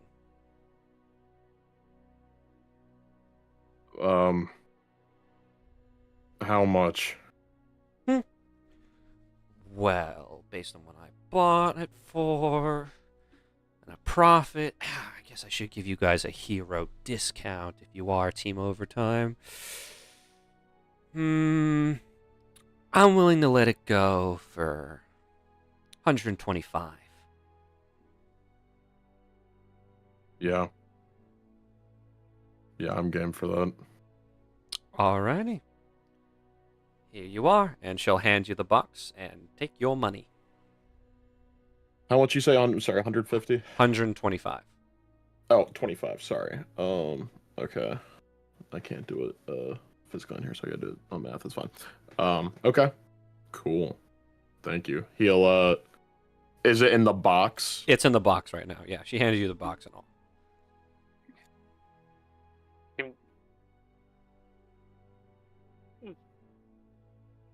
What, James? I said Bo is gonna look at Oryx kind of surprisingly that he like just decided that quickly. But He'll look over too. I'll explain on the car. right, well, anyone else want to get anything? Just the mask and the compass are still on the table. Did the compass change like directions when the thing Oryx just bought came out, or was it still on Sagoon's thing? It was still on Sagoon's thing. Okay. You know what? I think Ariax will kind of look at it. You know what? I mean, it could be helpful with the compass and all. So, how much would I need to pay to get it? 75. Sounds like a deal to me. And I'll place the 75 gold for it. Okay. You go ahead and gemstone compass is in D&D Beyond already. Nice. All right. Well, thank you all for business unless one of you's wanting the mask. I'm alright. All righty. You all have a wonderful evening. Thank you Thank for your you, ma'am. patronage. Thank you. Thank you. Thank you. All right. You guys mosey your way on over back to the car and pile up all in. Marl, nothing eventful happened while you were in the car. You saw a squirrel punch another squirrel, I guess, over an acorn. So that was kind of entertaining for like 5 minutes. But other than that, your friends return all the same. Yeah, I think when Ariax goes in, he'll look at the compass. And she said if I touch it with the compass or if I just get close enough to it. If you touch the compass to the gemstone in question that you don't want it to start tracking ever again, you tap it to, you have to touch it. Wait, yeah, he's gonna like tap it on Sagoon's little staff with the gemstones in it. Sagoon, are you stopping it? No. Okay. Yeah. Yeah. Letting it happen. Does it do magic gemstones as well? If it's connecting to Sagoon's thing, yeah. All right. He just extends his hand for his 2 rings for you to tap it. Yeah, he'll tap it. Yeah. Oh, does the ring of spell storing have anything? No, it is the ring of spell storing. I'm pretty sure is just a golden ring with engraving on it. Okay. But yeah, you tap it and it no longer is locked on to Sagoon's items or Oryx's items. It does lock onto Marl's items. Hey, Moral, is it alright if I tap this compass on your necklace with the gemstones in it? It tracks gemstones. I can kind of clear it if I just tap it against it. I think Owen is dead. He might be dead. Oh, it might be dead. No, R.I.P. Oh, there he is. Oh, there hi. he is. He just chose not to say anything. Wow. Can't believe it. Marl, are you stopping Ariax from tapping the compass to the Amulet of Aggression? Go for it, dude. Okay. Tap. The compass starts to spin, and it starts pointing southeast. Looks like Oh. it works. So that's good. Well, Nice. we're kind of. Kinda Man, going we're that not going that way. direction. Southeast. We're going technically south, but not east. Yeah. Well, I'm kind of worried that this is gonna be like it's gonna be Sanson diamonds underground, like 50 feet. So A diamond at 50 feet would be pretty good. Yeah, a diamond a mile under the ground, more like. Yeah, probably. Yeah, Probably. within Yeah. a mile.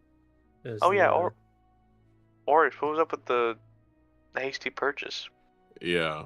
So, I usually wouldn't care, but with when she did her demonstration, it felt like the whole, stuff that's going on with me didn't like that. And that's precisely why I wanted to buy it. Because I'm not going to let this thing just control my life, I'm not going to be in fear of it. And if there's a way that I can have something that makes it, fear my actions, then it's probably for the best, because I think this might be a step in helping my cause, probably. At least that's the hope. Besides that, we got something that counters corruptors from when we fight them. Yeah, I do want to see those kinds of benefits as well. But yeah, I'd be lying if I didn't say I wanted it in a selfish way of, trying to help my infliction.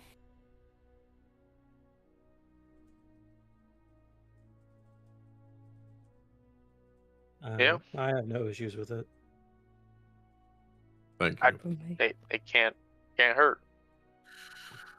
But speaking of how she was referring to it,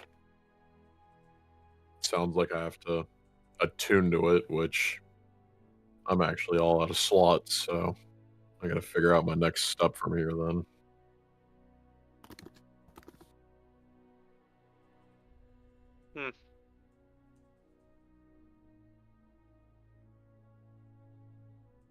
Maybe that could be one of the upgrades you can get, free up a spot,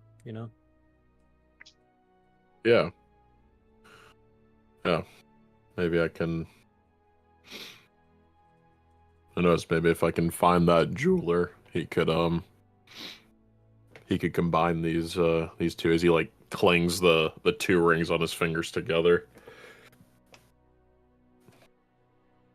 Be a good idea. Yeah. Consolidate power in a way, and then kind of just add on to it. Yeah. Then again, I won't be super upset if I have to part with one of them. I'll have to just figure it out. Mm-hmm. Yeah, I mean, personally for me, surprisingly, with all the stuff I have, I only have like one item that I'm kind of like actually attuned with. The rest is I don't really need to attune to it. Right. Well, if I have to, instead of combining, if I have to get rid of one of them, it's got to be one of the rings, because, I mean, at this point, I don't know where I would have been on some of these encounters without my wraps, so I feel like that's a staple that's got to stick by me from here on out.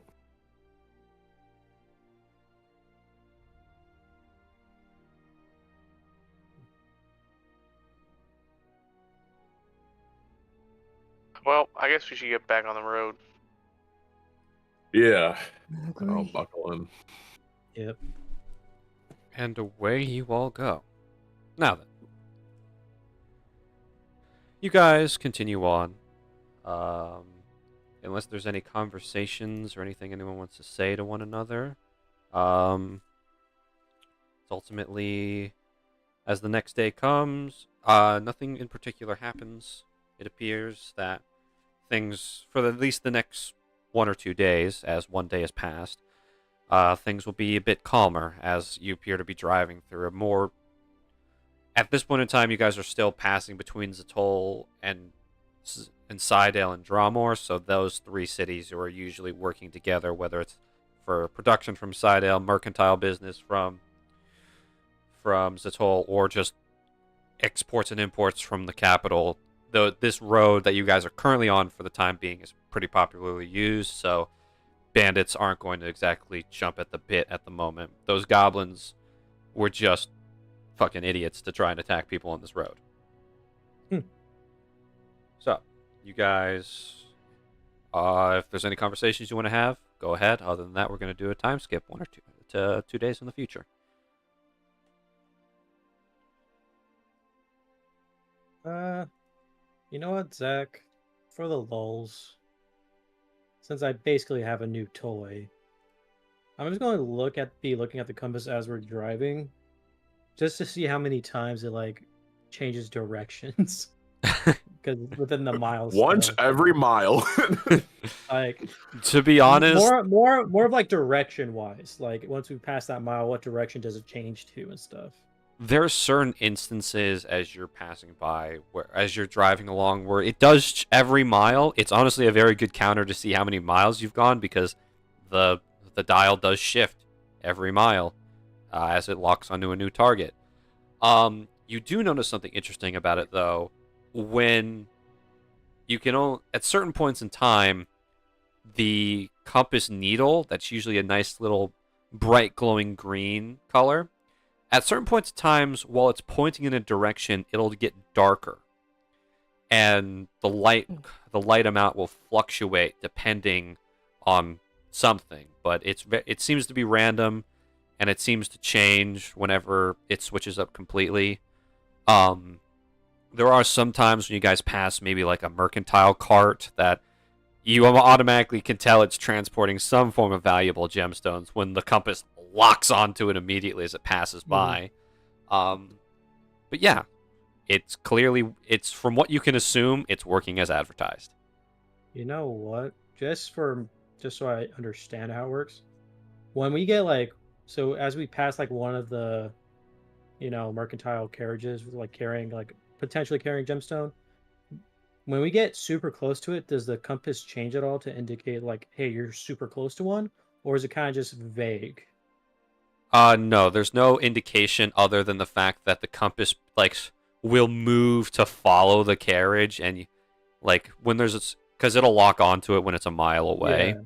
And so you'll just notice the compass slowly will follow it, and as it gets closer, it'll match the pace of what your passing distance for the carriage. That's a pretty cool trick, I just realized.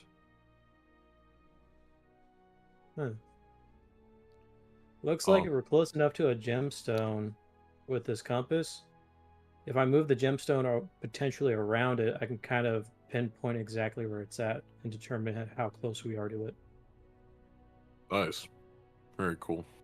Yeah, so if it was on Sagoon's staff, since we're this close, I'd be able to go left to right. And if we're close enough, the compass should be tracking it spot on. But if we're far enough away, it's not going to make that much of a difference, since we're so far away, basically. So that's pretty cool.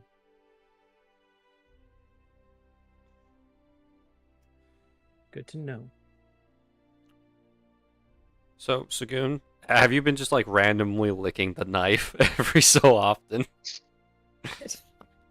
I feel like Sagoon thinks that there is a limit.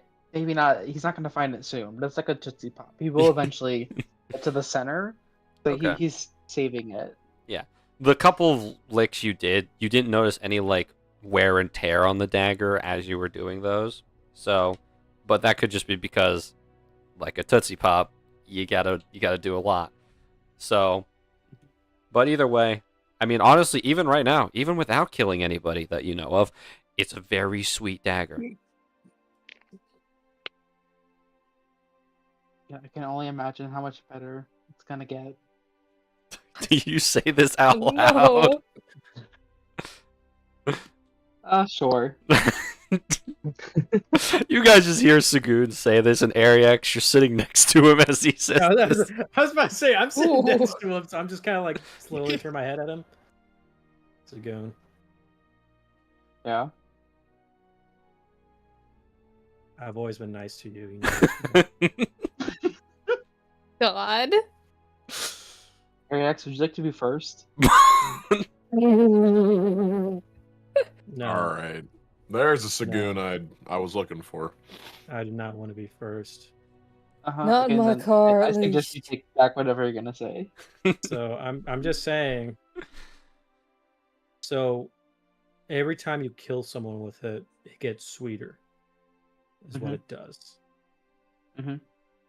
So you have a killable piece of candy on you at all times. Yes. I slowly turn to Zadriel. Zadriel looks at you, and he just kind of narrows his eyes. Do not. And I want to remind you, the wording is it has to take a life. Yeah. But Zadriel So it's like, technically we'll just doesn't run this- die when that Yeah. happens, so Okay. it does not I'm not- count. Dang. I'm not looking at him as him killing him with the dagger. I'm looking at him as it's going to get so sweet, Zadriel, that he's not going to be able to control himself and he's going to try to eat it. Who knows? Do not eat his dagger. Zadriel kind of looks at it, shrugs, and No, then munches on a no. piece of jerky. I'm watching out for you, Zagoon. I'm watching out for you. So, yeah. You say so. So are you just gonna like stab him real quick because you have to kill him in order to make it work? So I mean, Yeah, I don't know. I'll have to figure out something. Maybe I'll become the royal executioner. You're gonna get a taste for it. I mean that in the most literal way possible. have a I hope creepy so. nickname like the She said it Sweet would taste better with each Executioner or one. something, or maybe like Sweet Tooth. Ooh. That'd be kind of a Mhm. fucked up name. Yeah. You know, you're licking blood. I hope you know that. I mean, it does taste good. It tastes like candy. It technically is candy. It's just you can murder with it. That's the only key difference.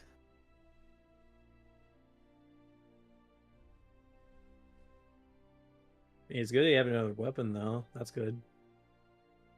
Yeah. I hold out my other daggers. They're just like rusty butter knives. I mean, these weren't too effective. No, they're not. Honestly, you could probably be able to make more money off of them if you just sold them as parts. Parts to what? Like scrap parts. Oh, okay. Do people build things out of knives? I mean, they're made of metal, so you can just kind of break them down. And if you have enough of it, you can get like a possible ingot from it. Zach, What's up? are they made of metal or are they just like plastic cutlery? Have you been using plastic cutlery to fight this entire time? I don't know. I mean, no, but like, I feel with how weak they are, maybe. They are daggers. They're not supposed to do a lot. No, they are. I'm gonna say they are, as you said, they are rusty butter knives that have been sharpened. So it's not like they're completely useless. It's just that they are the definition of starting equipment. This is the bargain bin of adventuring gear right here. What you were holding. That's true. I guess someone can melt down the metal to use for something else. Anything else?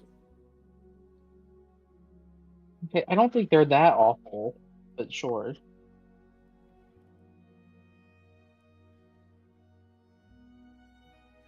Yeah, you'll be fine. You have that staff of yours too, and that kind of knocks out any potential problems we have. So,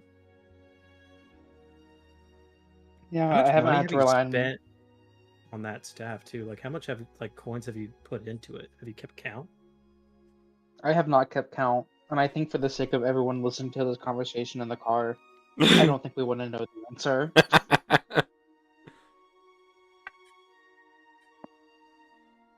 I thought about it. I think and that would make you're some people complete- mad. At the You're end completely of this right. campaign, I would like somebody, and I might do it myself, to go back and see how many times Lagoon paid to win. Fuck, dude.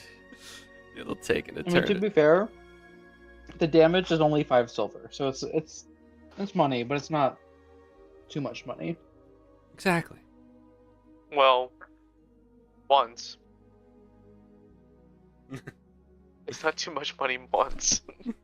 Once. We don't get into it. We don't. Like I said, I think it's Sagoon Pay to win, mortgage. pay to win, pay to Sagoon win. takes out a loan just so we can pay the staff.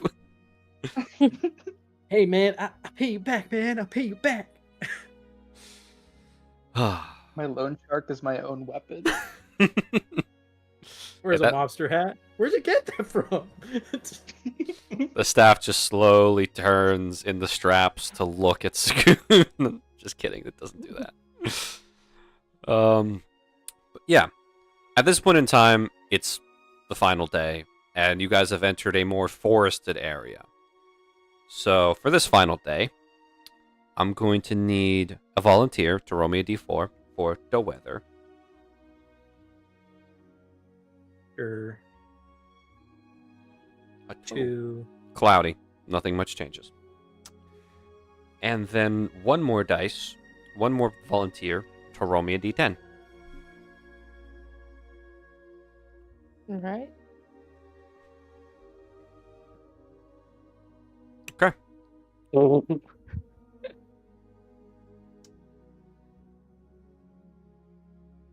right. At some point in time, you guys are driving along through this forest, and you come across a fallen tree. And it's completely blocking the road, and it appears to be a very sizable tree as well.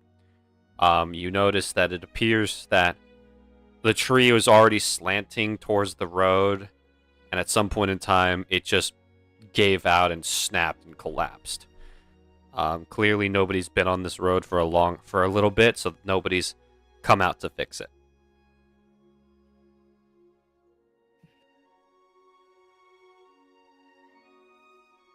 All right. Who wants to get out and move a tree? All right. Come on up. You need any help?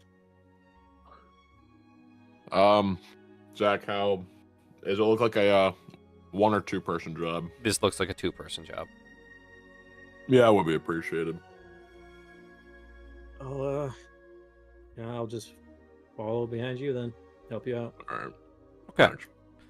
Both of you roll me athletics. Wait, actually, are you trying to just break the tree, or are you trying to lift it and like move it out of the way? I don't think we need to do all that. Well, I don't know. I'll say that the does tree it- is about 2 feet in diameter for like the central part of the trunk. Oh, we can move it. That's not horrible. We got it. Is it possible for me just to give Garrett advantage? I will let you. I will let you both. Technically, you're both working, but technically, you're providing the help action because Yeah. I'm pretty sure Oryx's strength stat is higher than yours. Yeah, it's higher. So, I'm Oryx, not you can roll me pathetic, but athletics with advantage. Swag money.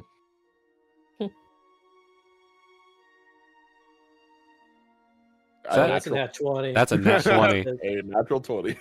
And okay, so it's just you hoist it up, and the tree is shockingly light. You just kind of put it over your shoulder, do a little turn, take a couple steps, and slam it down, and it's out of the way. There we go. Just pats his hands, dusts himself off. All right. Looks clear. Ariex, you notice that as Oryx like turns to face you after that, there appears to be 3 purple butterflies sitting on his shoulder. Huh.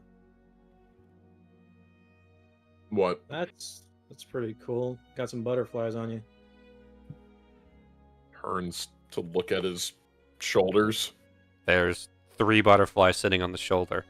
Ariax, you see another one land on his arm. All right. He's gonna That's take enough. a closer look at him. They appear to be normal butterflies. However, go ahead and roll me perception.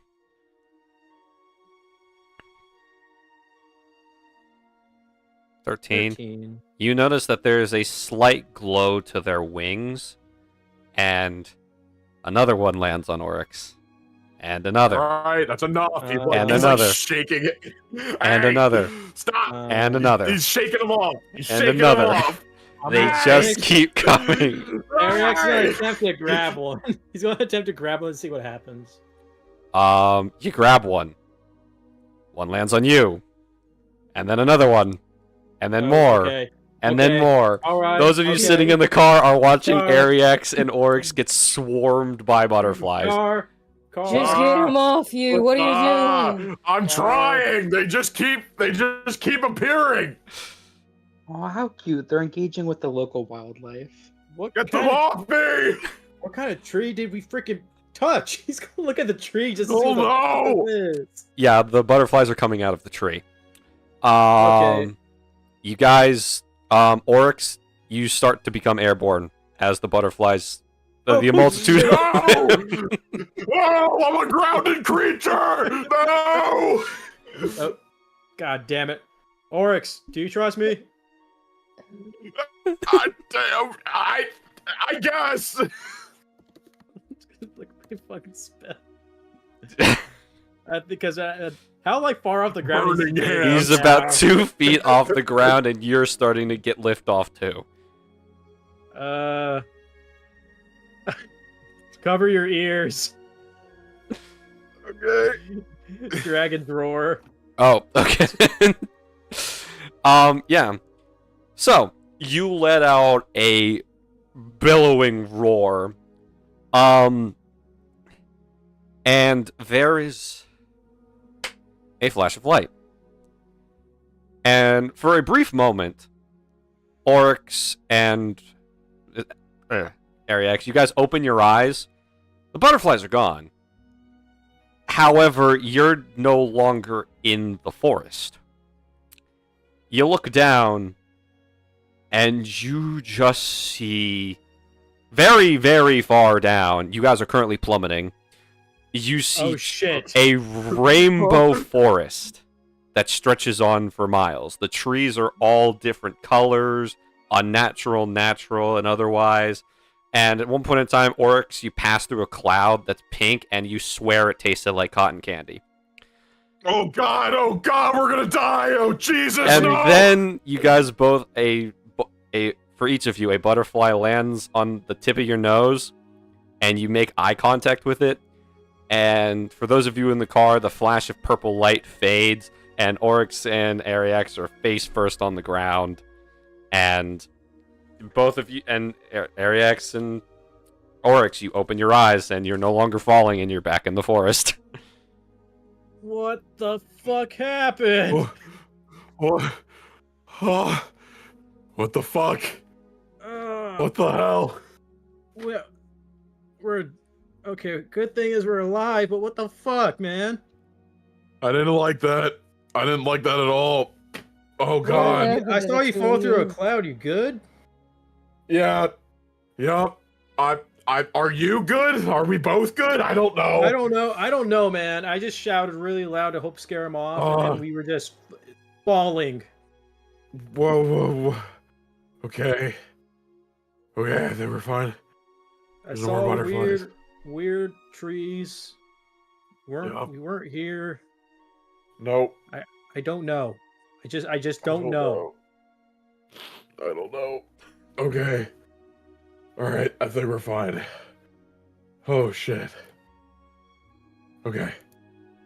Let's get back in the car before they come back. I'm just scared. I get it. Me too. Let's go before they come back. Oryx and Ariak scramble back into the car and get in their seats. Drive. What happened to the two of you? Just drive. Shut up and drive, please. All right, no need to throw a hissy fit. Jen, 7 minutes in heaven went wrong. No, it didn't actually. It was the worst.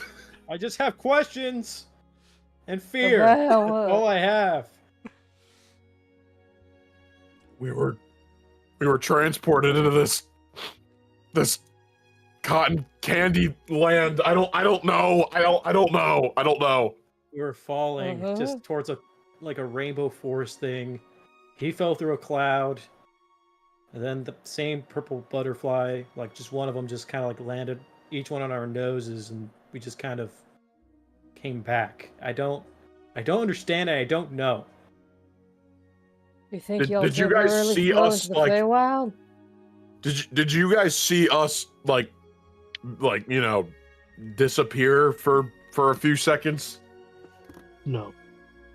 Oh, we sure was a You- flash of purple. yeah, you guys, Yeah. they saw a flash of light, and then you guys are on the ground. What the Wait, fuck? wait, you mentioned Yeah. the Feywild or something, Joel? You think that you two might have fallen temporarily into the Feywild? I don't know. Maybe. I have no idea. I've like only heard stuff from Lorelai, and that's it. That's really my extent of my knowledge. Yeah, mine just too. in passing. Lorelai is currently fast asleep at the moment and just kind of inert. We'll ask her later. Yeah, yeah. I mean, she did mention that it's like each time it's weird when I guess you go back and forth. I don't know. I'm just that it was a simple thing, Oryx. It was a simple move the tree, and then we just both of us.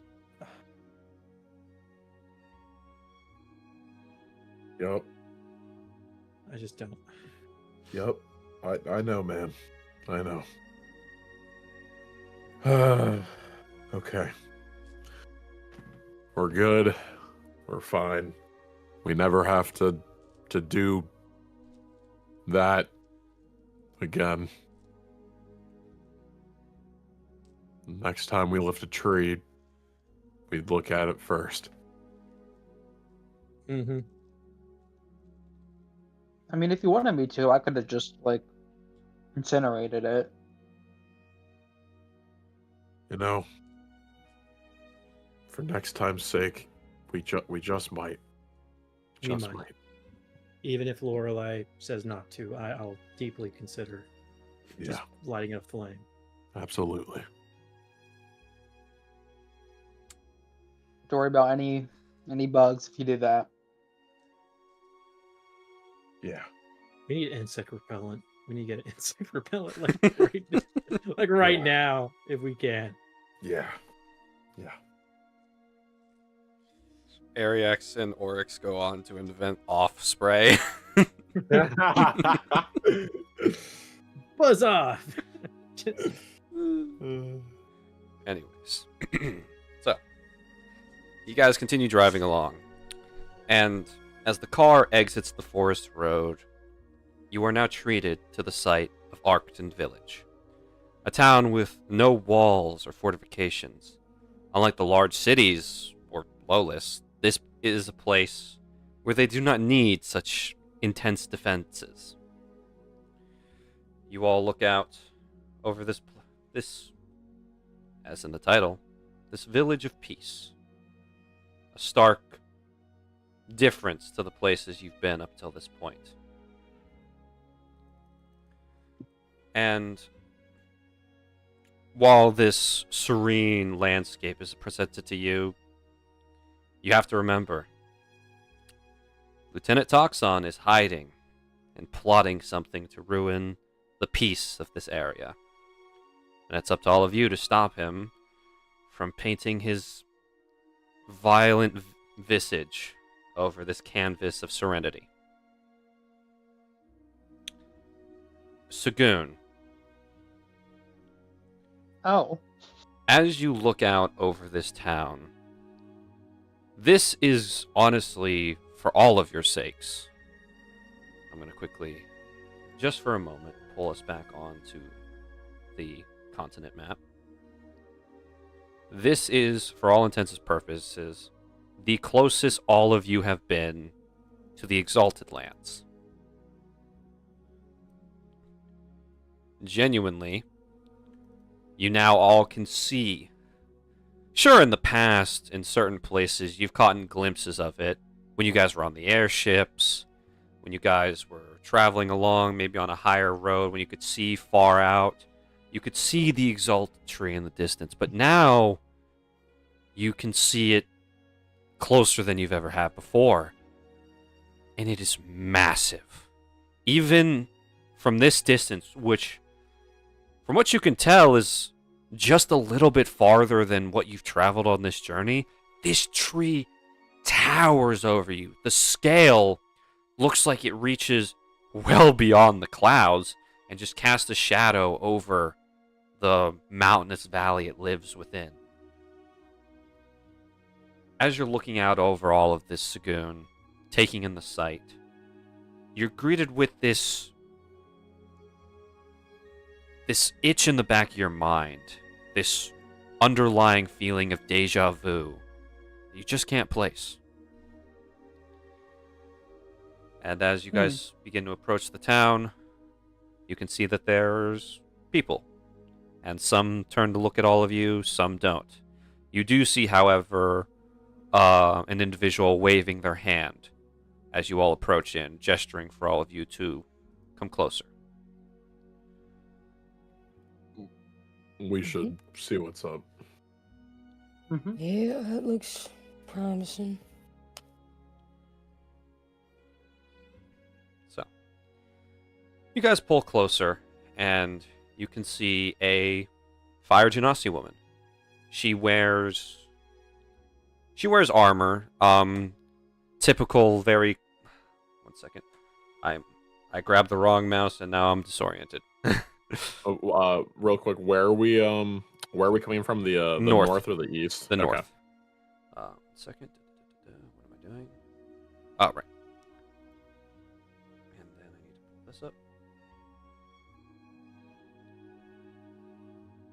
up. This Fire Genasi woman with glowing red eyes and a crimson and blonde mixture of hair, a set of reinforced leather armor, and strapped to her back appears to be some form of magically enhanced Tommy gun. This is, if you look in NPCs, this is Arcton Peace Officer Captain Lexi Valterio.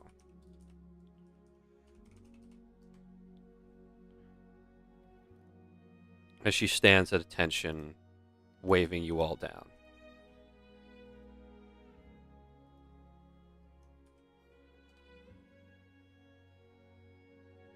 All right. I think that Dwell pulls us into that direction, I assume. I'm damn right do. I'm so hoping. sorry. So good. I hope. Shit. Uh-huh. All right. You approach, and as you pull up to her, Dwell, do you roll your window down? Absolutely, I do. That is a fine-looking gun you got there, ma'am. Thank you. My name is... I am Captain Valterio. I'm in charge here. Who are all of you? I'm Dwell Donati of Team Overtime. The rest of us is Team Overtime.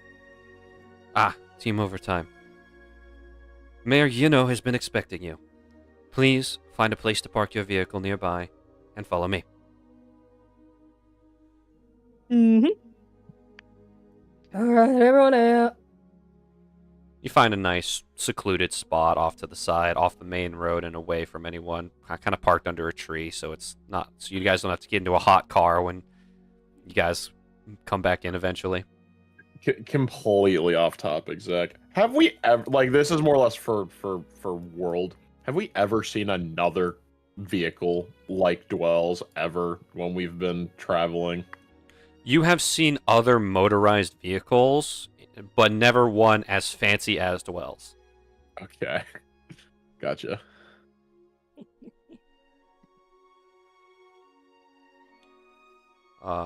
Do all of you step out and go back over to Captain Valteria? Absolutely. With haste, I might even say. Okay. At least in Dwell's case. I'm assuming the rest of us should probably also go. As you guys have parked your vehicles, you can kind of see around the village that there's a lot of people just going about their days. There's some children playing in the street, kicking a ball or a can around. There's some people just going to and from the houses. Some pulling carts of this very strange-looking fruit, sort of orangish and transparent. It kind of looks like a very tiny pumpkin that's been like compressed into more of like a tube shape instead of like a rounded area. That's weird, but honestly, anything's possible. But the other things you notice is there are just the occasional other members of the Arcton militia. This is what they look like as they walk around. They don't have weapons drawn, obviously, and they're just walking around doing patrols, but it appears to be a very quiet form of just like looking around and keeping people safe.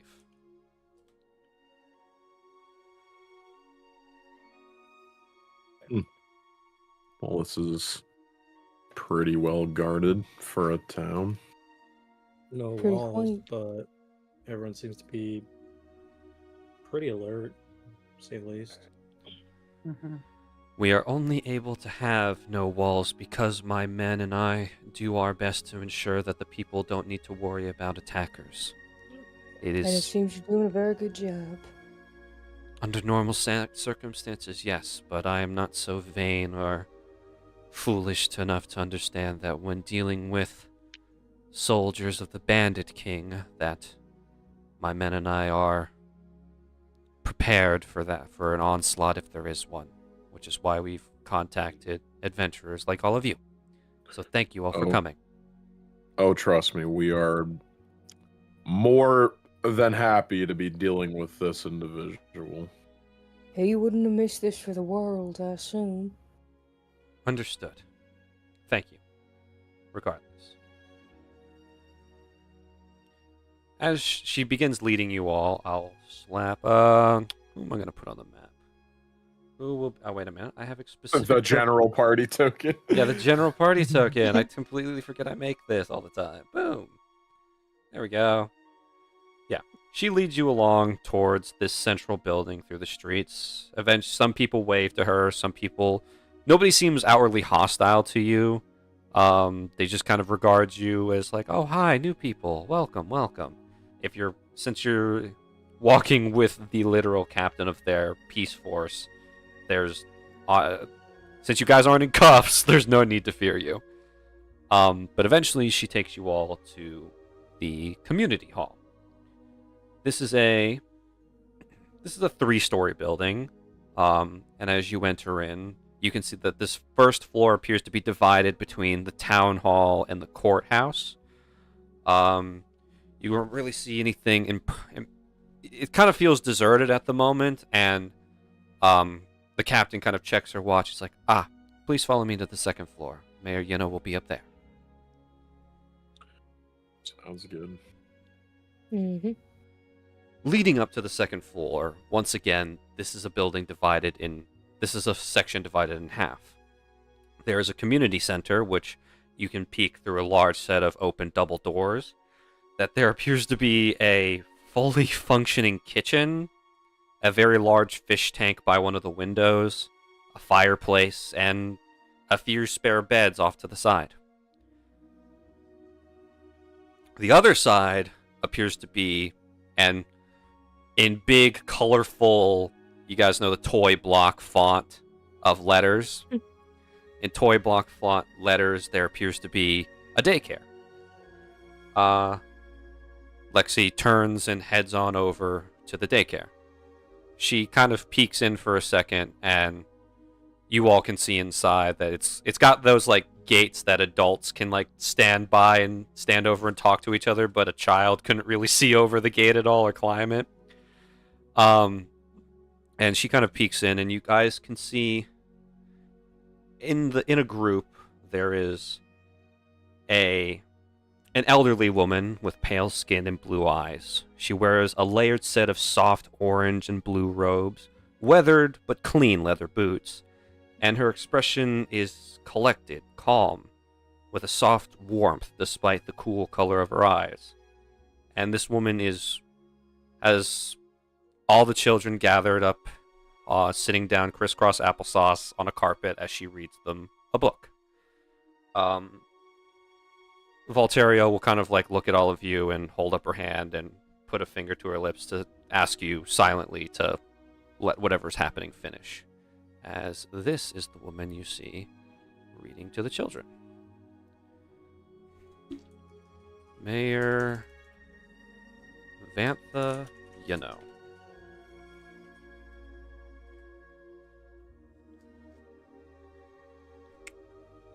And for our lovely viewers, this Hero Forge is made by Garrett, of course. Nice. It was. Mhm. I don't even remember this. A long time ago, buddy. A long time ago. Oh God, I don't remember that. I just updated the head. That's it. Good. Everything else is you. Okay. Yes. Do any of you just kind of, do all of you just kind of stand there? Do any of you listen in to the story, or are you just kind of relaxing and taking a breath? That works Oh, well. listening. Yeah. I want to listen to the Be story. respectful. Okay. Might as well. So, it appears you've caught the tail end of this particular story time. As follows. And so, the hero laid down his sword and embraced his former enemy, for he had remembered his promise to save all life and not abandon those left behind, no matter how far into the darkness they have fallen. This moment of mercy shook the resolve of the Dark Witch, and while he remembered his promise, she remembered the peace that comes from kindness. And as the hero guided the forgiven villain down the mountain, they left their weapons behind, representing a new promise to always choose mercy and grace before violence and revenge. The end. She closes the book, and by this time you can see that most of the children have fallen asleep for nap time, and any who are still in the process of dozing off, she'll tuck in, make sure that they're all comfortable before she'll look over and see the captain and all of you, and she'll, with surprising agility for a woman of her years, tiptoe her way out of the daycare and towards all of you. Apologies, I didn't mean to make you all wait. Welcome to our village. We are so grateful you answered our call for aid. The pleasure is ours, ma'am. Thank you for putting up the poster to begin with. It concerns the safety of my people, especially with an individual as dangerous as Lieutenant Toxon. Captain, you may return to your duties. I shall brief team overtime of the details.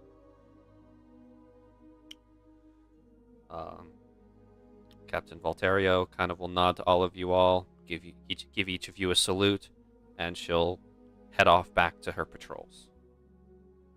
Please, my office is downstairs. Sounds good. Leading you all back down to the first floor, she guides you all into a very organized office. Compared to the last mayor you interacted with, her office is a stark difference to Mayor Tenset's from Norbury. While Tenset was kind of disorganized and messy and all over the place, Vantha has an organized and tidy setup. The shelves are lined with carved wooden figures of knights and mages, and lines of children's books. Clearly there's a favorite genre of heroic adventures and tales. Please, have a seat. I will explain to all of you the situation. As she sits behind her desk, and there have been chairs prepared for each of you. But if you would like to stand, you may. I'll sit. Okay. Sitting as well. Marl stands. All right. I will plop right down. On the ground? No, in a chair. I say he just plopped down. He said I would there's say enough chairs. crisscross like one of the kids she just read to. Hmm. There is a rainbow mat on the floor.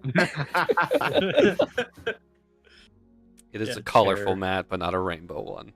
Oh, that's so sad.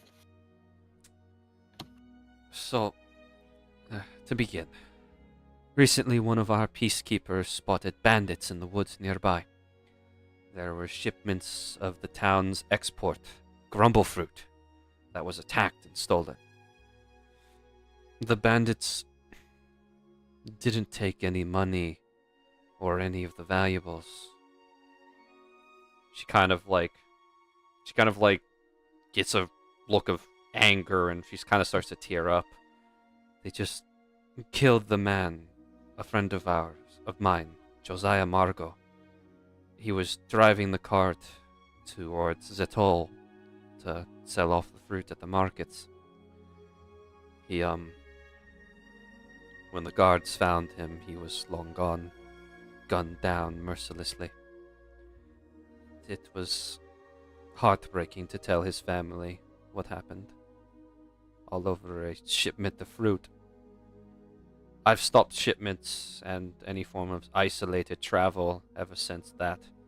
I've tried to keep people within town limits to ensure that we can keep an eye on everyone.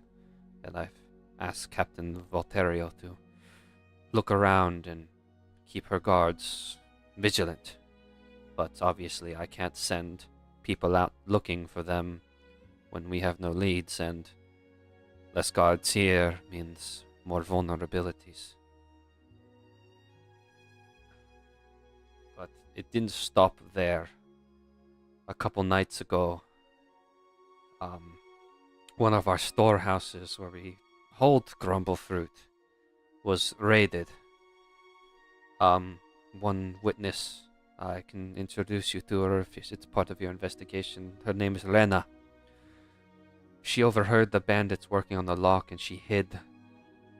She saw a man that fits Lieutenant Toxon's description, leading the small team to take the fruit.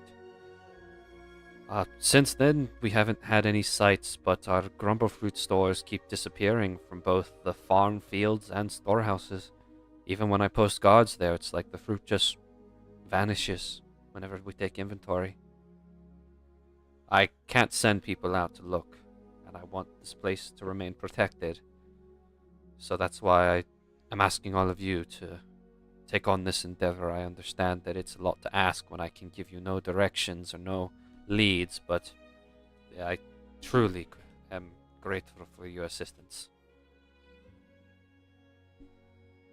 Well, first and foremost, sorry to hear about your friend.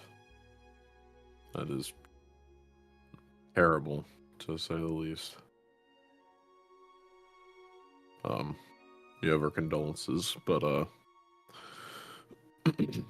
to kind of get a better picture here,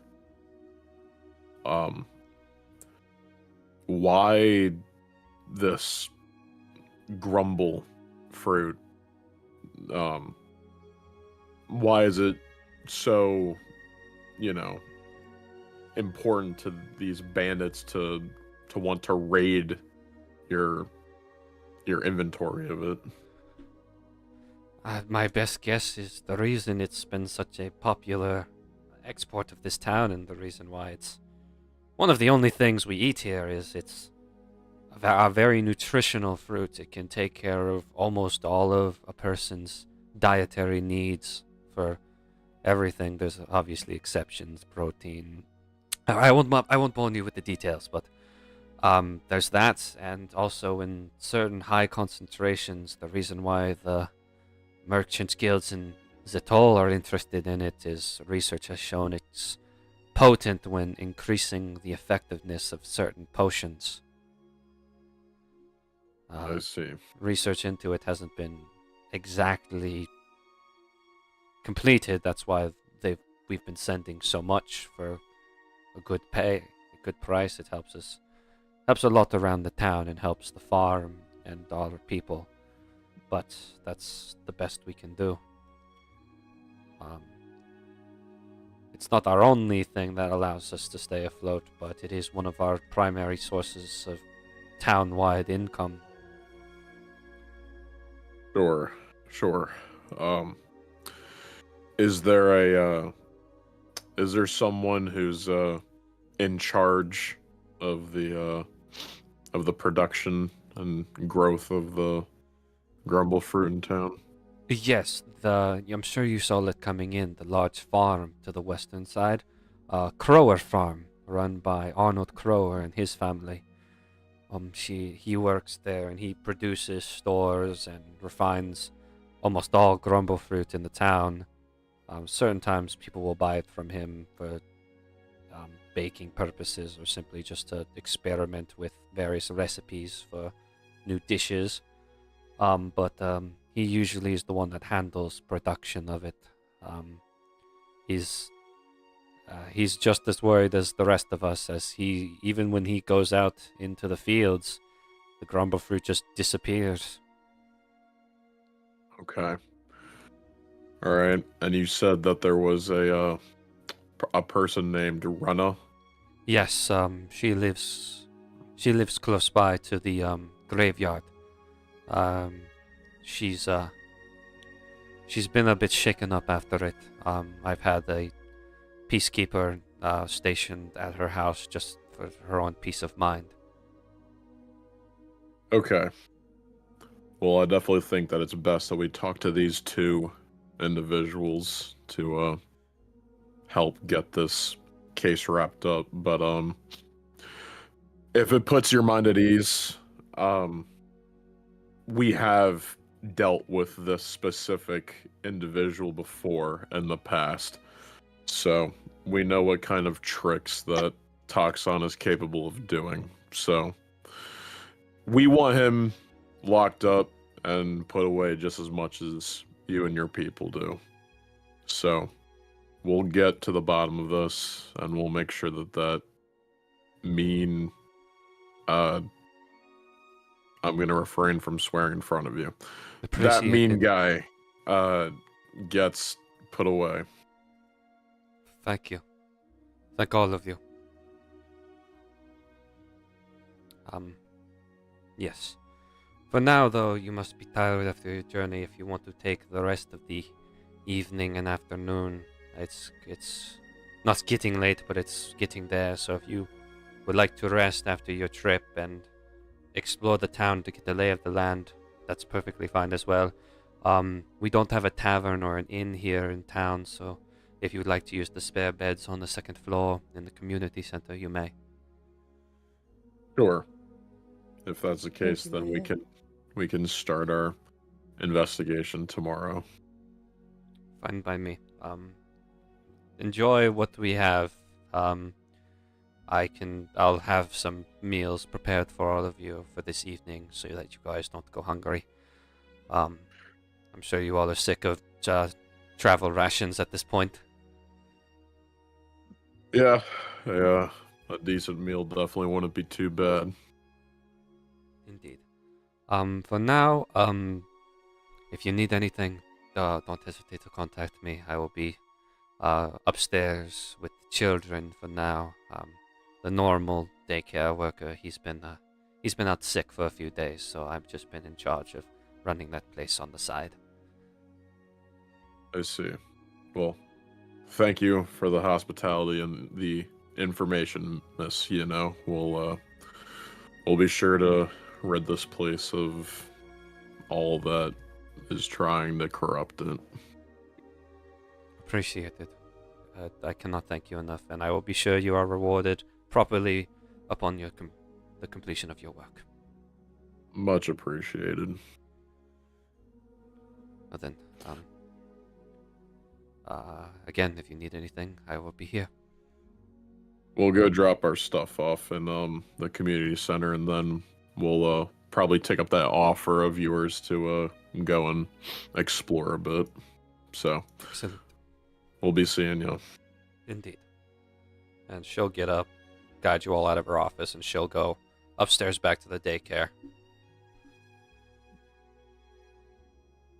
Alright, well, I've already got a pretty good idea in mind of how we can trap this bastard.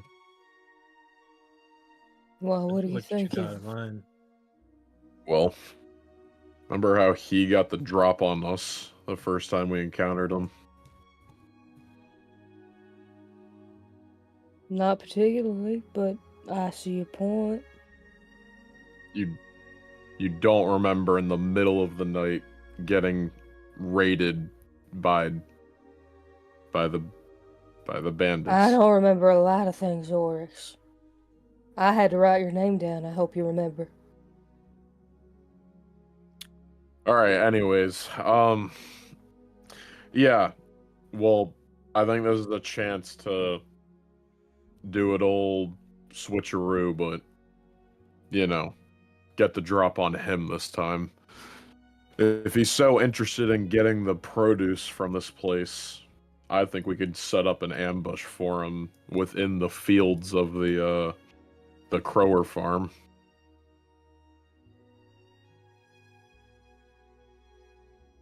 I mean, yeah, it makes sense. I think, I do think it would probably be worthwhile to talk to, Reyna, that one witness, just to see if maybe she has a bit more details of like how they're sneaking in potentially. Yeah. We need to talk to her as well as the farmer.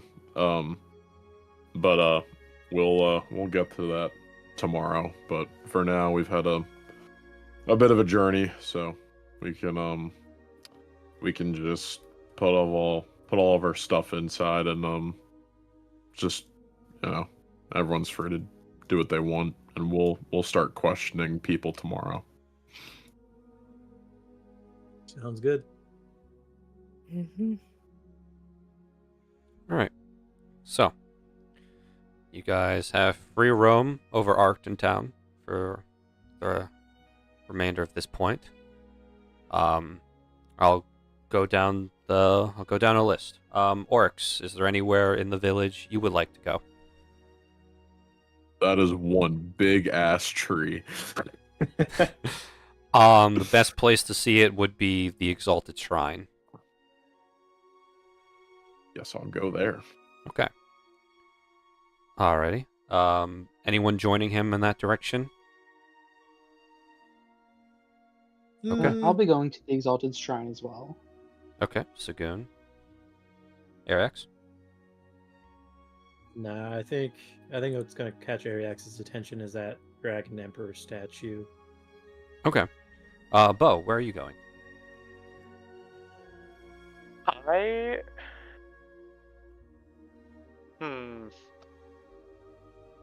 This is the old jail. See some convicts. Yeah, right. Y'all broke the law. You're lucky my ass didn't put you in there. Anyone go to the armory yet? No one's going to the armory, no. I go to the armory. Okay, that's literally right next door. Okay. So, and Marl, where do you think you'll go?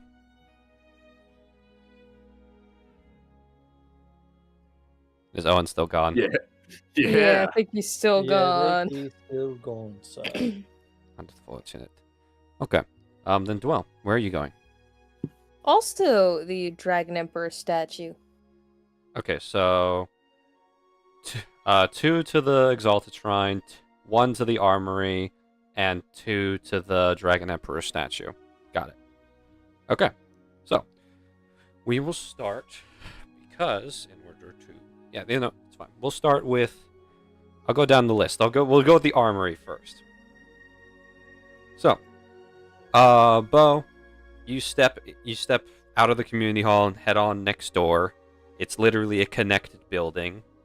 It is a fortified stone and metal structure, and it is here that the peace officers and the militia keep armor, weapons, and other dangerous items, such as contraband or something, to help them protect the safety of the people. And of course, any contraband and weapons are held under heavy lock and key.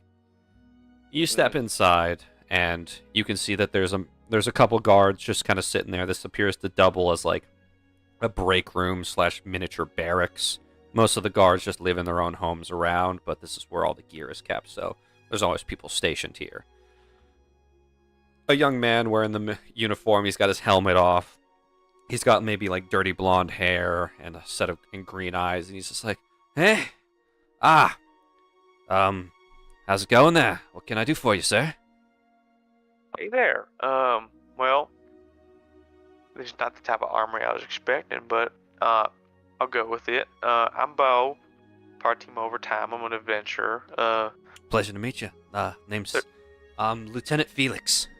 Oh, nice to meet you, Felix. Mr. Lieutenant. Well, I was looking for some gear, but this looks like it's more of confiscated stuff, not stuff you're offering. Yeah, no one in town really sells weapons. We just mostly just keep them here. I mean, we do have some things that, I mean, if you're an adventurer, I might be able to, like, auction it off to you. It's not like, as long as it doesn't get back into the hands of bandits, I might be able to get permission from the captain to sell it to you just for the town profits, but it depends on what you would want. You looking for anything in particular? I can't really tell you what we have, but if you got a specific enough request, I might find something. Well,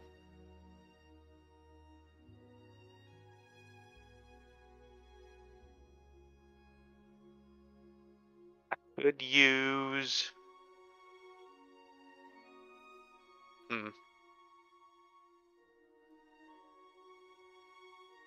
You know, I don't even know. You have a good day, Felix. I won't bother you anymore. It's all right. I'm the rest of my crew here. It's all right. Have a nice day. Thanks for coming in. Thanks for helping out. Yeah. Good luck, guys. Yep. All right. Are you heading anywhere next?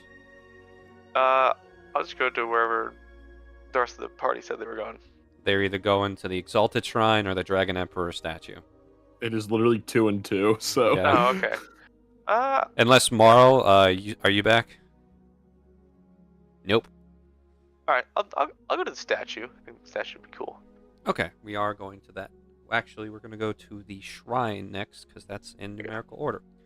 So, Oryx and Sagoon, you guys head over to the Exalted Shrine. You go down the road, wrap around. You pass by some people who wave and say hello to you. They're very nice and very open people here. The Exalted Shrine is a wooden shrine on top of a small little hill. It's within this wooden little structure. There is a small carved stone statue of the Exalted Tree housed within.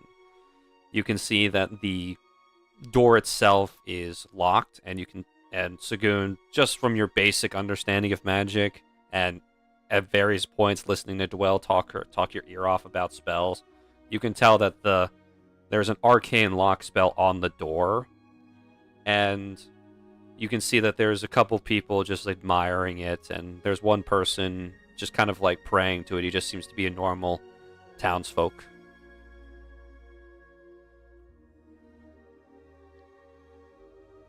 Just doing anything in particular, or you just kind of like looking at the shrine, then starting looking towards the big ash tree? I'm gonna start looking at the tree.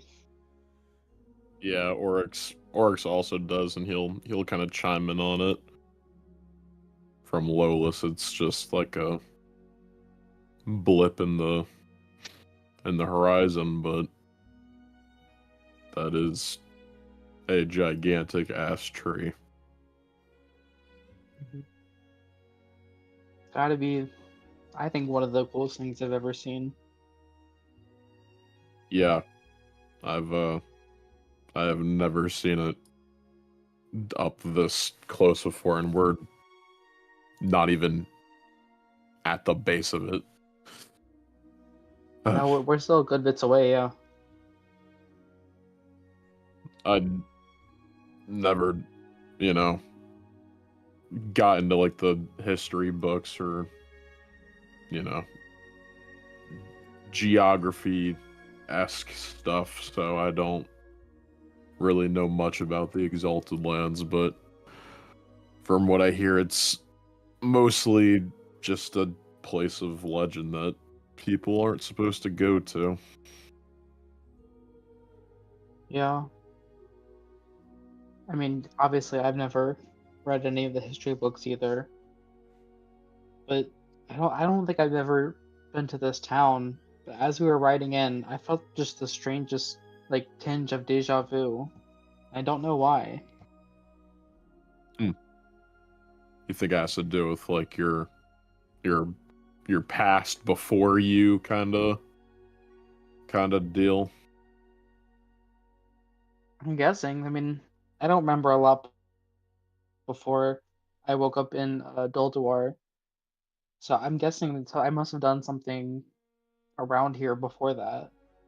I don't know what. You think you lived here? I don't know. I haven't got the deja vu uh again since the car ride, but this whole place does feel strangely familiar. Well, you definitely have the chance now to see for yourself.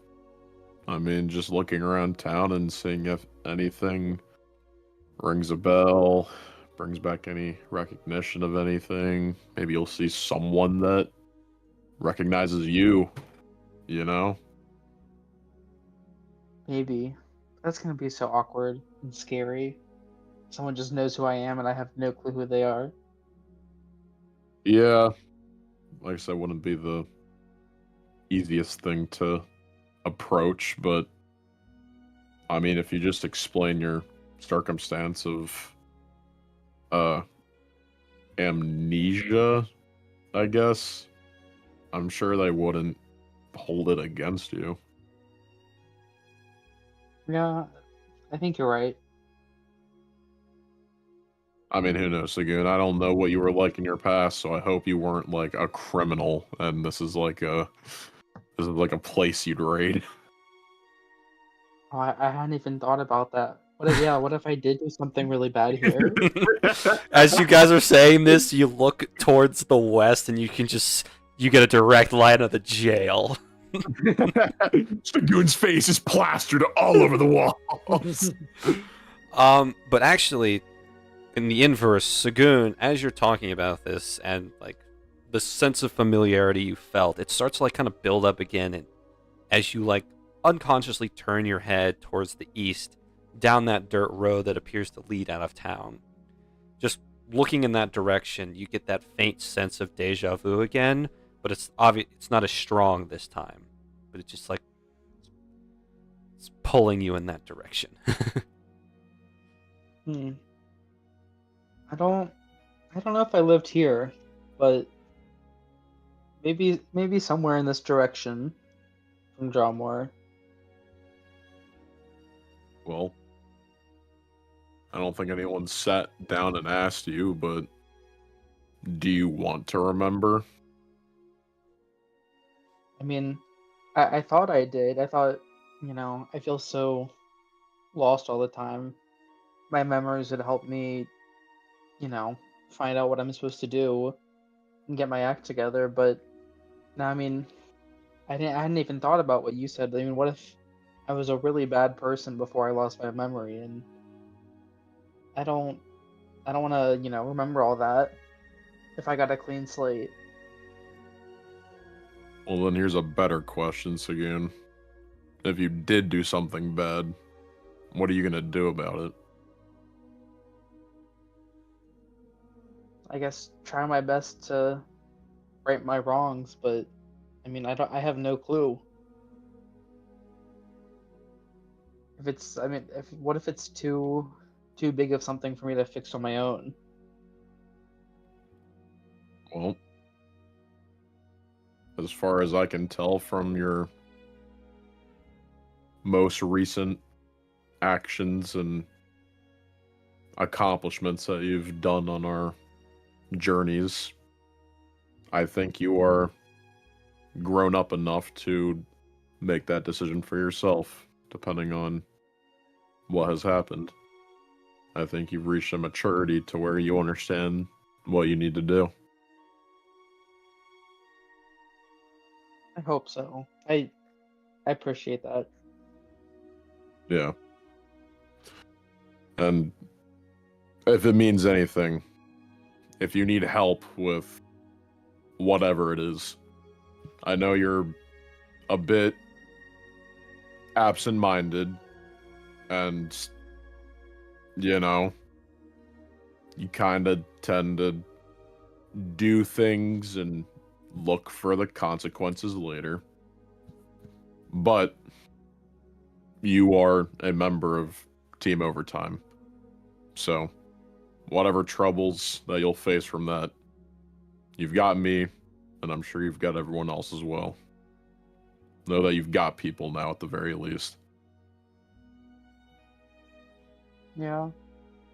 I really appreciate that, Oryx. That means a lot. No sweat. Now let's see what the shrine's about. Mm-hmm. Okay, start heading over to the shrine. Marl, you back yet? Yeah, I'm here. Yes. Is there anywhere in the village you would like to be going?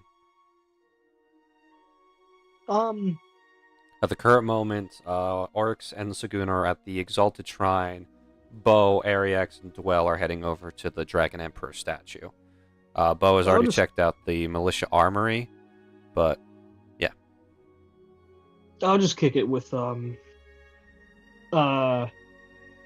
bone them over towards the. You said they were heading towards the Dragon statue? Emperor statue, yes. Yeah, I'll just kick it with them. Okay, so we'll start with Ariax and Dwell and Morrow, because Bo, you're still walking over. You guys walk over to this very large statue. As you get closer, it's a 15-foot tall statue, depicting a humanoid figure whose face is covered by a mask. You notice that this humanoid figure has two horns off the side of his head, and the depicted figure holds a staff in one hand and is brandishing a short sword high above their head in the other. The master-level stone carving work depicts the figure wearing a cape, and at first glance, it almost looks like it's really flowing in the wind like proper fabric. But there is also a plaque that is set at the statue's base. Would you read it? Absolutely, it is reading. I need to read. The Dragon Emperor, the one who planted the exalted tree and spared the people of Alpheum from experiencing true death forevermore. His kindness was given freely, and his will was a beacon that called for all to fight back against their oppressors.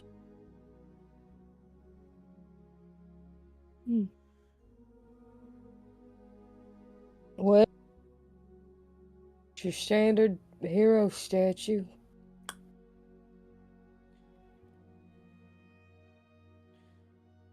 Yeah, I guess you can say that again. So this guy basically planted the big ass tree back there then? Yeah. Touted as a real kind, good fella, too. Guess that's why he's got a statue. I don't know, haven't done much reading outside of this.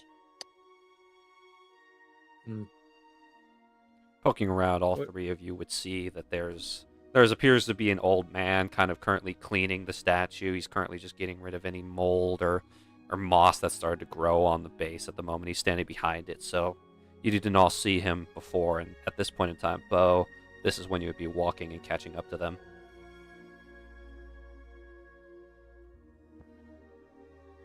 Wow, this is not something I was expecting in the middle of nowhere. I wouldn't quite say we're in the middle of nowhere. We're in a pretty well-populated town. Well, yeah, but Very peaceful town at that.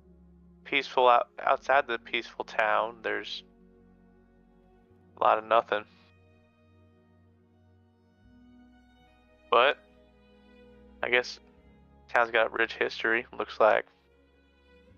Yep. Local hero's the guy who planted the tree out there, so either this must be his hometown or something. Huh. That's how the legend goes. The old man pipes up behind the statue. You the caretaker of the statue?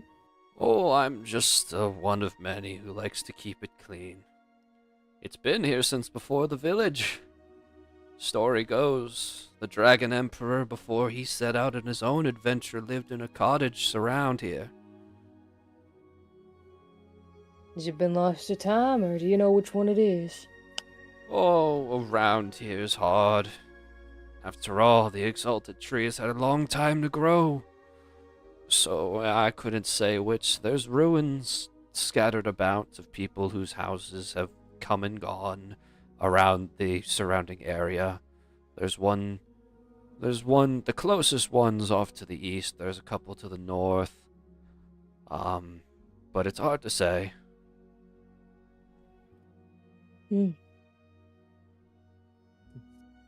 Pretty Is cool. there anything more about this legend or Dragon Emperor's fella? Oh, not particularly. Once he set out on his own adventure, he never returned here. He planted the tree, and someone made this statue for him. Is there any known relation, I suppose, between the creator and the muse, I suppose? No one knows who made the statue. For all we know, he could have made it himself. Though I doubt a man who planted such a magnificent tree was in it for the fame. What, every gardener is altruistic then? Potentially. I mean, to cultivate life, you must respect it.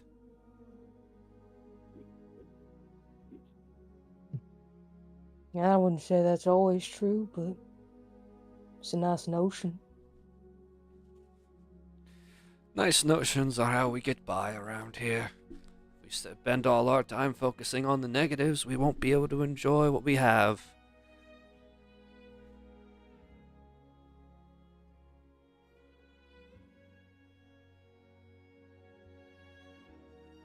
Jack. Yo. So for this statue, is it just of the guy himself? Just of the So guy it's just the himself. dude? Okay. Does he have like any discerning features at all, or is it kind of like a vague? It's the facial features are all covered by like a blank mask with Yeah. So, funny enough, it's got like the same design. Like when I say the same design, it's got the same like style as Lorelai's, except it's smooth completely, and it's just got the two eye holes, but no other features to it. Got it.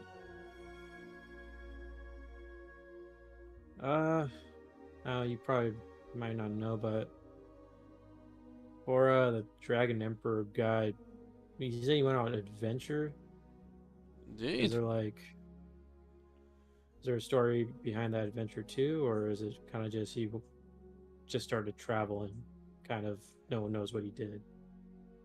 Well, the main story goes that he set out, traveled around Alphium, exploring the world, meeting people of all walks of life, helping when he can, always just passing through. He became a hero at some point, and people started calling him the Dragon Emperor. And then he planted the tree, and after that, not much is known. It was an age long ago, long before any notions of dragons or the Draco Lich, any form of history back then. It's hard to say. So, how did he become the Dragon Emperor then? Well, it is said that dragons live in the Exalted Lands. Perhaps when he planted the tree, he became sort of a king to them. That's what I think. I mean, these old bones don't really know.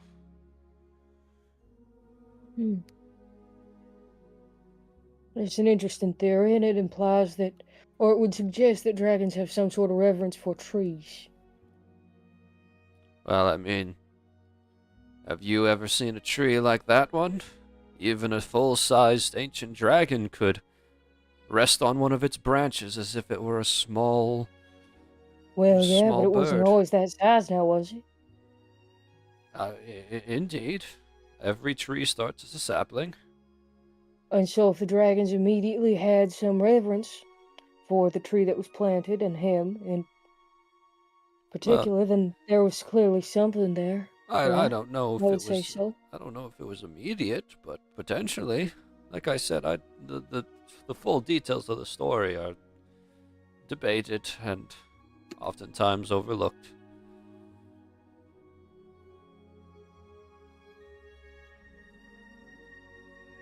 Would you be able to point me in a direction of, I suppose, these debates? Debates. I mean, Well, of the story, I mean. Books, theories, papers, the likes. the papers. We don't have I mean, we have a library. It's in the community center. Maybe you find a fictional story about him, but there's lots of interpretations of the legend. And there's no book that covers the entire story. There's collections of authors who have written all about it, who've written various adventures, but for all we know, they're stories. I mean, I don't know if anyone's written a paper on the subject. It'd be nice if people did research into it. But I don't think a children's story or an old legend is worth... I think this would constitute a bit more folklore now, wouldn't it? I suppose. Not quite legend. I suppose. And therefore it probably has anthropological merit. Pardon? Alright, okay. Yeah, sorry. You're just the caretaker. You wouldn't know. I suppose I wouldn't. Just kind of like sits there and he kind of looks sad. And you're doing a fantastic job. The statue looks pretty much untouched. Well, thank you. The townsfolk and I all work together really hard to make sure that it stays pristine condition. Honestly, the fact that there's been no sign of weathering after all these years is a miracle. Like magic. Magic, huh? Well, again, I don't know too much. I don't know if there's any spell that could last this long.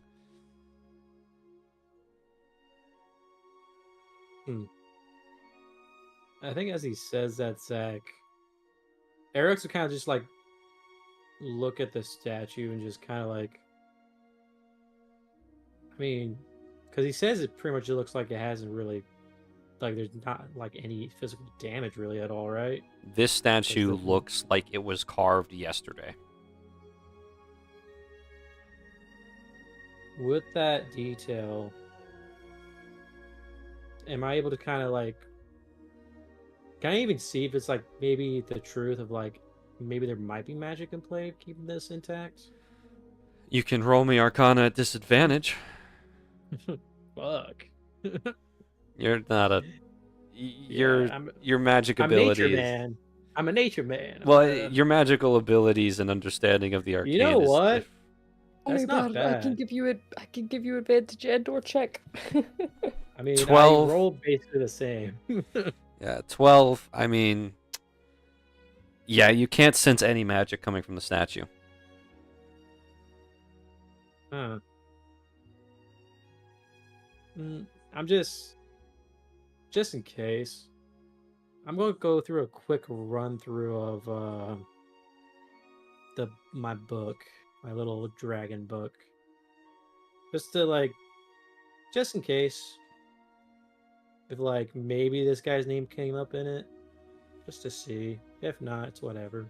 From your book's perspective, from depictions within the book and any form of like drawing or image, you can see that from start to finish with the book, it appears that the story you have the Exalted Tree is already as big as it is today. Okay. So this book was way after. yes, from what just based on context clues, the story of this book happened way after this person's legend. Okay. Huh. Well, this statue being old probably is right, because this book's pretty old too. This thing's before that. Interesting. Very interesting.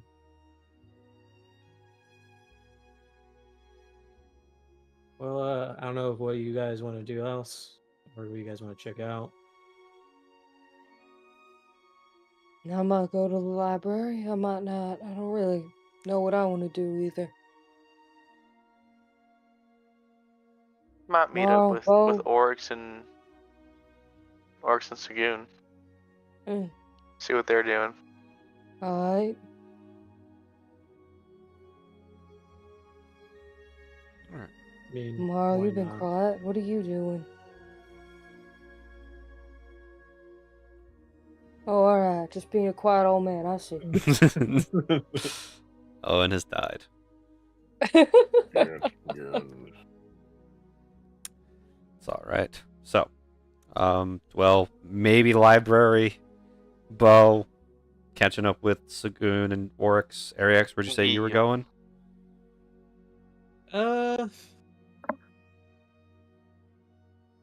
Let me just double check what to see. You know what? No. Yeah, I might as well just go to the shrine with Bo. Okay. Oryx and Sagoon, as you guys are finished standing in awe of the Exalted Tree and talking about Sagoon's potential past as a criminal mastermind who may or may not have done horrible things, and he might be a wanted man. As you guys start heading over to the shrine itself, you can see Bo and Ariax starting to walk over from the statue. Gents, What's up? how was your excursion? Pretty cool local lore, I guess. Yeah, it's a statue, all right. Nice. Cool. Yeah, guess that dude planted that tree, so Oh. Interesting. Yeah, he planted a tree and dipped, and then they were like, "We'll make a statue of you." and then call him the Dragon Emperor. Huh. They think a person planted that tree? Interesting. You don't? Yeah, I just assumed it was some kind of like force of nature. I mean, I kind of cross-examined it with that one book I had, since it was called the Dragon Emperor, and I mean, the book takes place after this tree was already here, so the story. That one's ancient as hell, is what you're saying. Yeah, it's weird too, because it looks like it's like they say it's like super old, but when you look at it, it looks pretty brand new, like it was just made. So What, the statue? yeah, Huh. Probably some magic enchantment stuff Maybe. that I don't understand. I mean, I looked at it and it didn't seem magical to me, so I don't really know. Well, maybe it's getting really good taken care of then. They do seem to like to take care of their village here. Yeah, they definitely have pride here. But we were just about to check out the shrine if you guys want to join us. Yeah. I'll Sounds join. good. You guys head over to the small wooden shrine and you look inside, and you can see that there is an inscription carved into the wood. That's a bit weathered and hard to read, but eventually you get it. Actually, wait. I know Ariax and Sagoon can. Bo and Oryx, can you read Draconic? No. Common orc. Good lord. Ariex and Sagoon, then. I'm assuming you both can read Draconic. I think I'm Yes. remembering that correctly. One of you is a Dragonborn, Yes. so... Yeah, I better know Draconic. Yep. That'd be I think concerning. Sagoon can read Draconic. Yeah, I think it's mentioned that you can read Draconic, you just can't read Common, or you couldn't read Common. Yeah, Yes. no, he cannot I can read read Draconic Common, and but he can read Primordial, but I Draconic. couldn't read it. Yeah. That is genuinely mind-boggling, primordial of all things. That's But- kind of yeah. That's foreboding. I've seen what primordial is supposed to sound like, and I'm like, how do you write that?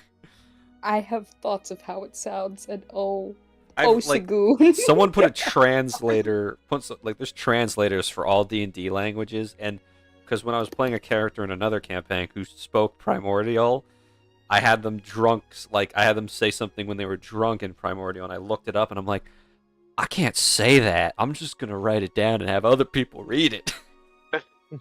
My mouth doesn't do that. Yeah, I can't make those noises.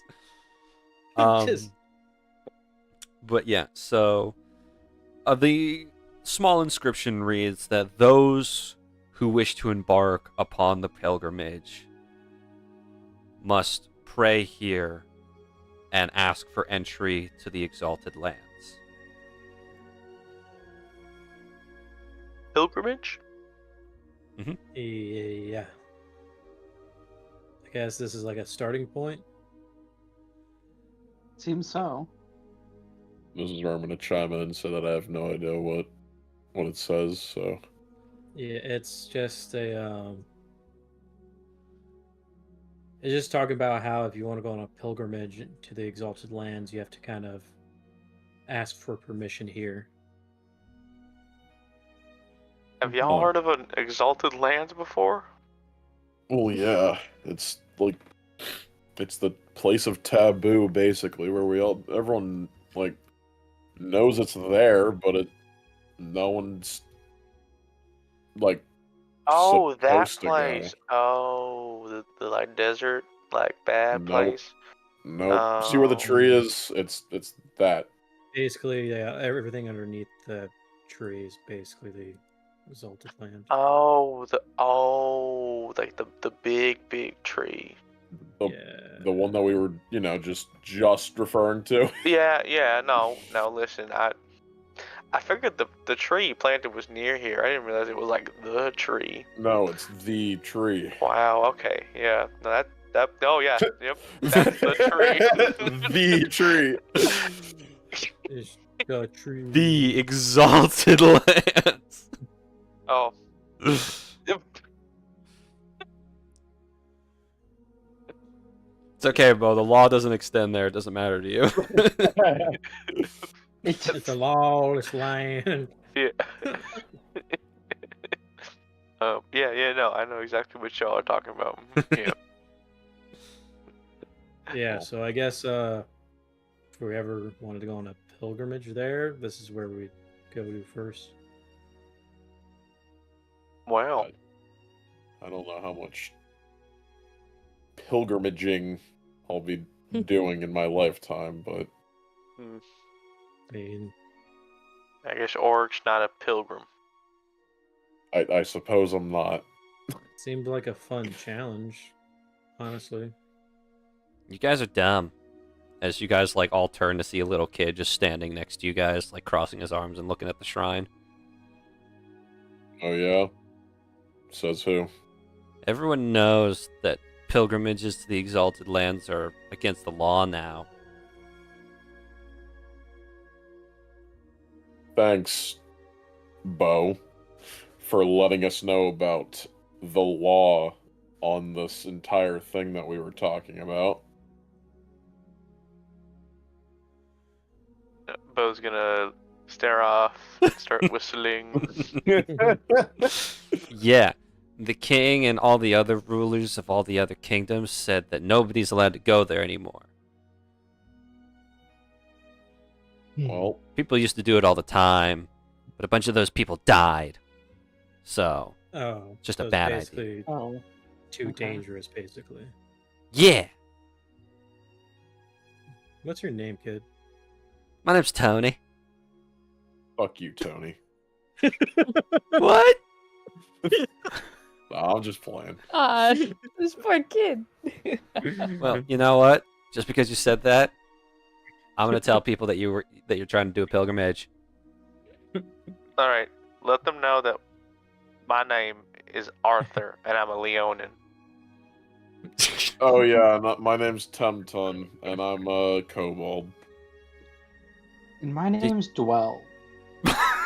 Damn you bitch! He kind of looks. He looks at Bone and looks at Oryx, and he looks at Sagoon. Kind of less because Sagoon didn't say he was not a fire genasi. He's like, do you guys think I'm stupid? All right, in all seriousness, kid. Sorry, I don't know what came over me. Anyways, don't go around and call people dummies. But what if it's true? Well, I'm not supposed if to you lie. call- Lying is bad. You have If friends, Tony. Yeah, they're over there. I They're would gonna- guess no. He points to a group of kids who are currently like all snickering at you guys. all right. They dare me Well- come over here. What do you think will happen if you tell a big bad orc that he's a dummy? What do you think will happen? I don't know. Are you strong enough to find out? I'm awesome. Keep up the mindset, kid. We'll get there eventually. Yeah. Okay, I'm gonna go do cool stuff. See you later, Just like- losers. And he just runs off. Yep. That is being a child. Yeah. Cool kid though. Subjective. Debatable. I don't know if those kids were really cool, they'd be going and poking at a dead body that they found by the river or something. Good God, man. No witnesses. I cast fireball on the children. There are so many witnesses. This village I is meant no burned. witnesses to All of us are taking it like Orchard this trial. all of us taking it like kind of like, oh, the kids being kids. Zagoon, my arch rival, my nemesis. You Don't die. said Jack. The moment you said Tony, it was like instinctual. it was on sight. I was testing you guys. I was seeing who would break, and I found out. It was immediate. Fuck you, But- Tony. Zach, you don't understand. The way you started the interaction primed us. I know. I was sitting here. I'm like, okay, what do I name this kid? Oh, let's find out. It was me talking to him too. So it's Exactly. like- That's what they'll. so instantaneously, I'm like, oh, this kid's cool as fuck. His name's Tony. I was biased. Yep. Immediately. Fuck you, Tony. My boy Tony. Hey. But yeah. So, you guys chilling at the shrine. Dwell, are you going to the library or are you going to mope and stew? Wow. Hey, I can do both. I can do both, man. Yeah, I know. she can multitask. I'm aware. Yeah. Fine, let's Mope throw in a and third stew option. and You're gonna cry, read. seethe, and mauled? No, man. I'm moping over a book. Okay. Okay. So, Dwell, you return to the community center. The library is the 3rd floor. So you climb up. You can see that Mayor Yino is currently just making sure the kids stay down during nap time and don't try and wake the other kids. Stay down. Tackles them. Listen, man, my preschool teachers they were intense with nap time laws. Laws. They're on a tight shift over here. Listen, I went to a Listen, you Christian only get preschool. 3 rolls. Genuinely.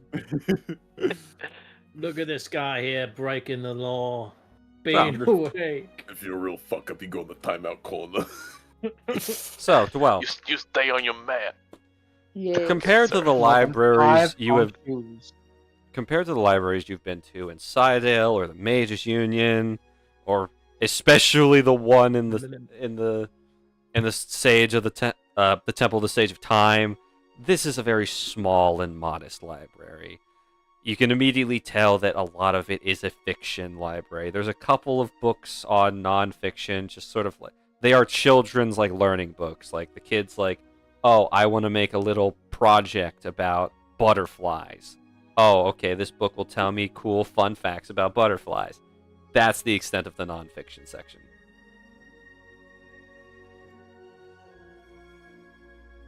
I was very disappointed. You know what? I don't blame you. But you know what? It's people seem to be happy here. So, Alright. Books about that Dragon Emperor fella. books about the Dragon Emperor fella. Go ahead and roll me investigation. The investigation. Let me find it. I don't know how I lose things, man. Give me an eye. Right in front of my face. Give me a V. Give me an E. You know. Oh, okay, that's much better than it was. Let's see it. Roll 20. 23. That's a 19 already. Okay, so you find several books, and it appears to be, like the old man said, a lot of people have written just sort of like their own interpretations of little mini adventures the Dragon Emperor has been on. Like, just one is titled how he fought a giant to save a village. One of them shows him exploring a very deep cave underground and encountering gemstone monsters. One of them shows him deciding to climb up to the clouds and speak with whoever controls the sky. It's some of them are like really far out there, and some of them are kind of a bit more realistic. So, are you just reading through all of them, or what are you trying to do? Dwell is probably, well, has a list of things that are listed about, like the dragon, and is tallying each time something is mentioned multiple times, and how many, or like basically seeing what are the common threads, if there's anything that is completely agreed upon, anything that is completely or okay. just like wildly different between adaptations and stories. The depiction of him, when I say depiction, I mean like his physical appearance. There's two versions that people seem to like. They're either one or the other. In both depictions, the Dragon Emperor is a humanoid. He carries a staff and a short sword. And however, where the differences lie is some say he has horns, and some don't mention the horns at all. And another difference is at one point in time they mention how he could breathe fire, and other stories don't mention that ability at all, even if in the situation described that ability would be very useful. I assume that the horns are slightly more popular depiction based purely on the statue. Depending on the more fanatical and the more like absurd stories have him with horns. The ones that are more grounded in reality, where it just kind of feels like you've been an adventurer for long enough to know the difference between like the classifications of quests that you've been on or job requests. It would be on the jobs where it's like C and D rank quest like level stuff, even if it is a little bit higher up there, that's when he doesn't have horns. Anything B rank and above, that's when he has horns. Or when he doesn't have horns in C and D, and B he has horns. Harder means horns. Yes. Yes. And is there anything else? Like, anything that is agreed upon is like a stable theme or thing that happens in his life or story? All depictions at some point in time mention that he's the one who planted the tree. Like, they'll introduce him as the legendary individual who planted the exalted tree. So the only constant is genuinely the tree. And there is nothing else that stays the exact same across other than his quote unquote weapons of choice being a staff and a short sword. Mm-hmm. The other thing being that he was a very laid back individual. While some stories depict like grand heroes of justice, this guy just kind of does whatever he wants. Whenever he wants to do something, he does it on a whim. Like, usually the stories start with him saying, specifically the one where he decides to climb up the clouds and see who makes all the cloud shapes. It literally starts with him sitting on a hill, looking up at the sky, cloud watching, and he just, the thought pops into his mind, I wonder who makes the clouds shaped like that. So he climbs up to above the sky to see where the clouds are all coming from, and he meets this individual, this sculptor who makes clouds into various shapes and all the different forms we see, and they have a lovely conversation.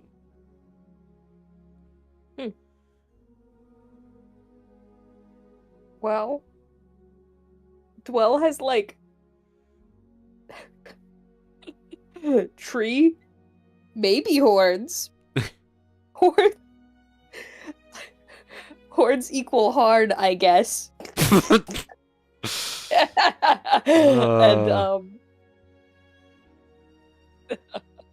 God, what's the third one? I completely blanked on what the third one is. Oh, laid back. Laid back in weapons. Mm-hmm. Yeah, laid back weapons. Okay. All right. And yeah, those are the notes. Yep, after all this reading, you've gone through about like 12 different books about this guy, and you're just sitting there. And 12 books usually get you more notes than this. But this appears to be a tough case to crack. Is useless. Has a legend stomped Dwell. Man, I'm too known for playing stubborn women. I can't give this up, okay? I know. You know what? Dive into it as much as you want. Regardless. But now, I will give it up. All right. At this point in time, the rest of you,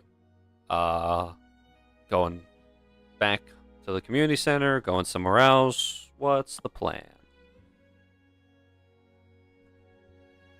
I'm cool with the community center. Yeah, no, I'll probably just go back. Yeah, just go back.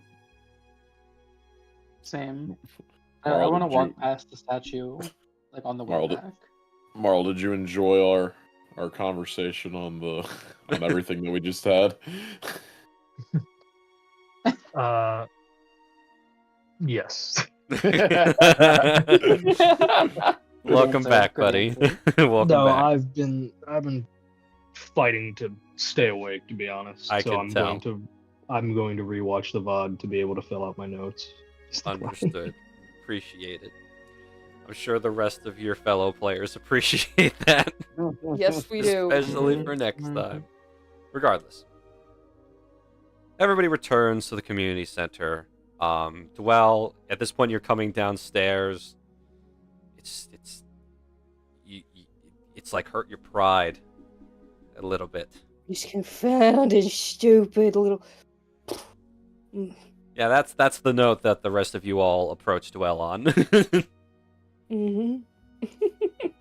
What's wrong with you? They don't have a clear mythos for their stupid folklore that they have a statue for. All they have is maybe his horns. He carries around a staff and a short sword, and I guess he's a laid-back individual. He also planted that stupid tree. And that's about it. That's all they know. That's all they have. on their idolized hero. Real quick. Sagoon, you said you wanted to walk by the statue? Yes, like on the way back to the community center. Okay, yeah, you guys are just cutting across straight. Yeah, Sagoon, you're walking past the statue, or like, you like stopping to look at it and read it over? I don't know if I'll read it, but I'll definitely look at the statue. Roll me a d10. E10. 10. 1. No, hey. Oh. Like, What say might that's be a good 5. thing? You don't know. 3. This is true. You know what? A number. 7. 7. Lucky number 7. Yeah. Sagoon, as you're like staring up at the statue, you kind of look at it, and you just, as you're standing there, all of a sudden you just get this really just sort of like a quick instance where you stand the wrong way for too long, and all of a sudden like you feel a pinched nerve in your back real quick. Just for like a split second, you get that sharp pain in your back for a moment. But it subsides very quickly. That's weird. It's a nice statue. And I think Ariax was saying, you're right, it doesn't look like dirty or old at all. Nope. Yeah, it just looks pretty in top condition, honestly. Mm-hmm. Now we go back to the dwell conversation. Stupid confounding village. I hate its folklore. Why are they bad at cataloging? Well, I know this what the is old not man for said. The children. statue was here before the village. Yeah, No, this whole place is for kids. yeah. And that I statue's know. older than the village itself, it sounds like. Like, almost you'd as think old they'd as the have village. more about it. I would assume they'd have more about it. I mean, once it's old enough, it's just word of mouth at that point. Mm-hmm. And it's a, I suppose town's a it's lot. right. This town's a lot better than like the main cities here. Yeah. I suppose that Also, means I could start talking to people and ask about oral tradition. Guess so, but Might have one of those. I think you have to also remember it wouldn't really be a legend if it was, you know, concrete and, you know, is something that has all the details laid out for you. I'm trying to figure out what nugget of truth there is in it. I mean, does there have to be truth? Can't I people assume just... there is. I don't know. Right. I think myths can just be myths sometimes. Yeah, that's what I mean. Well, this one confounds me, and I don't like it to just be a myth. Something about it bothers me. Seems incorrect. Well, you can go and research that if you want to. Yeah. What Good do you luck think with I've that. been doing? I Well- enjoy yourself, Dwell, is what we're meaning to say. Yeah, I'm gonna go have turn in fun for looking the through a day. children's library. You're gonna get far.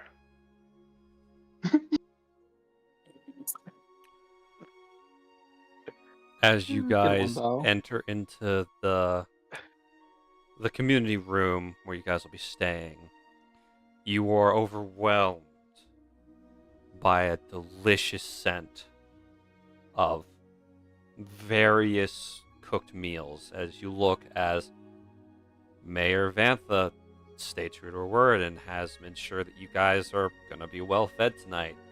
And they have provided you with the town's local cuisine. There is grumble fruit pie, grumble fruit pudding, fried grumble fruit, baked grumble fruit, just raw grumble fruit slices. Do they have any other source of food? They do, as a matter of fact, they have set aside of like a few platters of beef and some vegetables so that you guys aren't just overwhelmed by grumble fruit.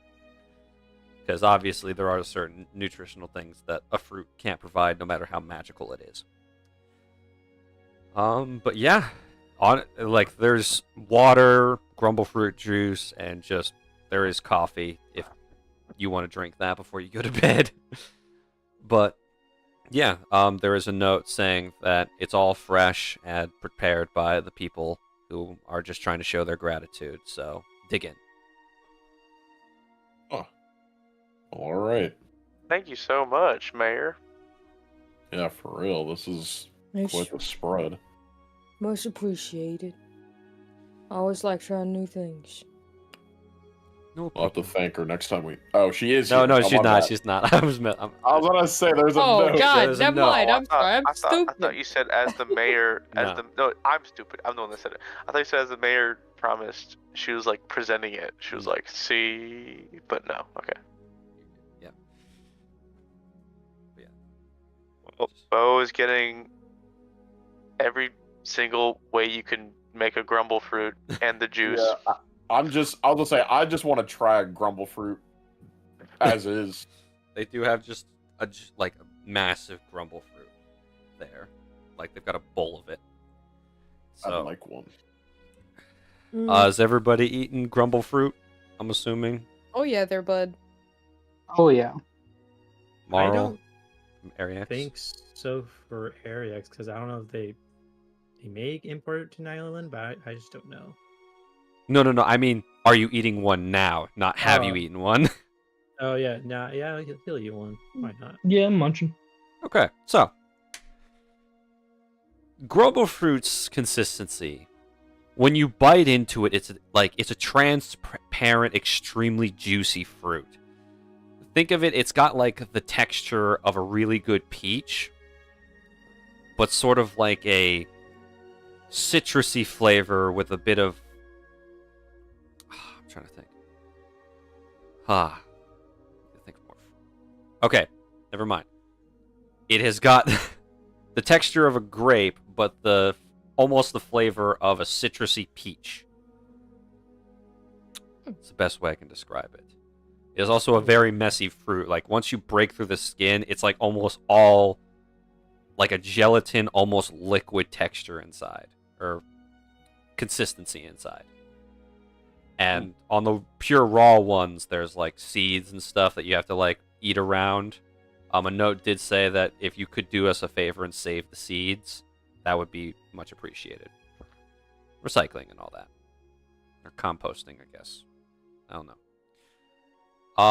However, Sagoon, Uh-huh. at one point in time, you try one of the like grilled grumble fruits. Ooh.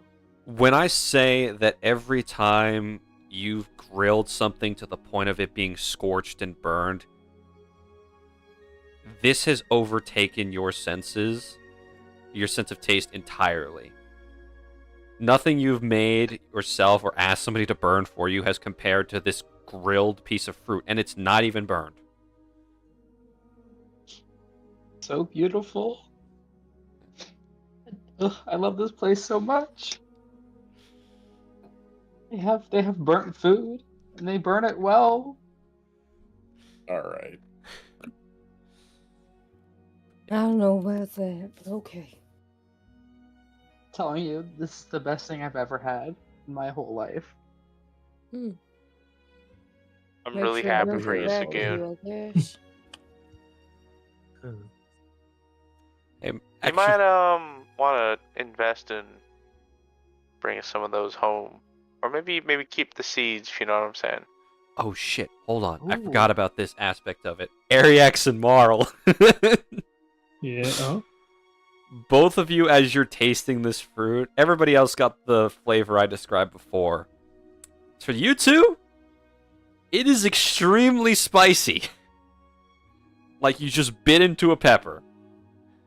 Aw.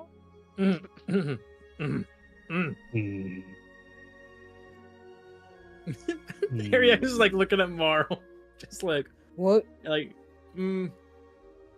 What's the matter with both of you? Y'all sitting Yeah, down? Look, Marl's chewing has slowed down as he's obviously contemplating what is currently in his mouth. When it comes to like certain baked goods, like a pie, it more has. For you guys, a pie is more like a quiche in how like the flavor transfer works to everybody. So what's sweet to everybody else is kind of savory to you guys, depending on how it's prepared. But like the raw fruit, it's spicy. For Ariax He's a and Marl. Dragonborn and he's a Triton? Mm-hmm. Maybe. Oh. Okay. Why is it so spicy? Yeah, It's spicy? It's This definitely is not spicy. got a kick to it. It looks like I just bit into a pepper. Yeah.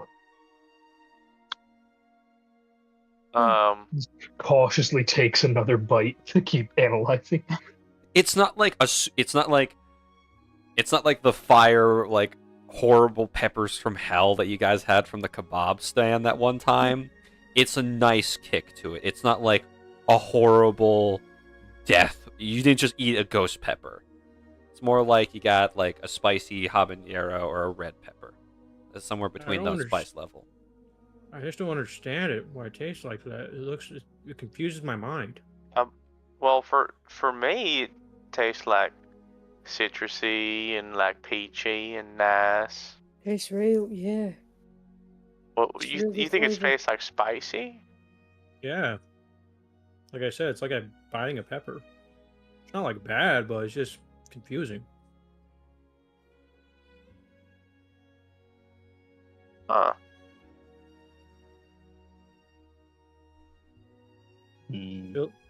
I guess Ariax will like grab another one just to see if it's like the same. If you're eating another raw one, yeah, it's the same. What the hell, man? This is confusing as hell. Does it like taste different when you cook it or something?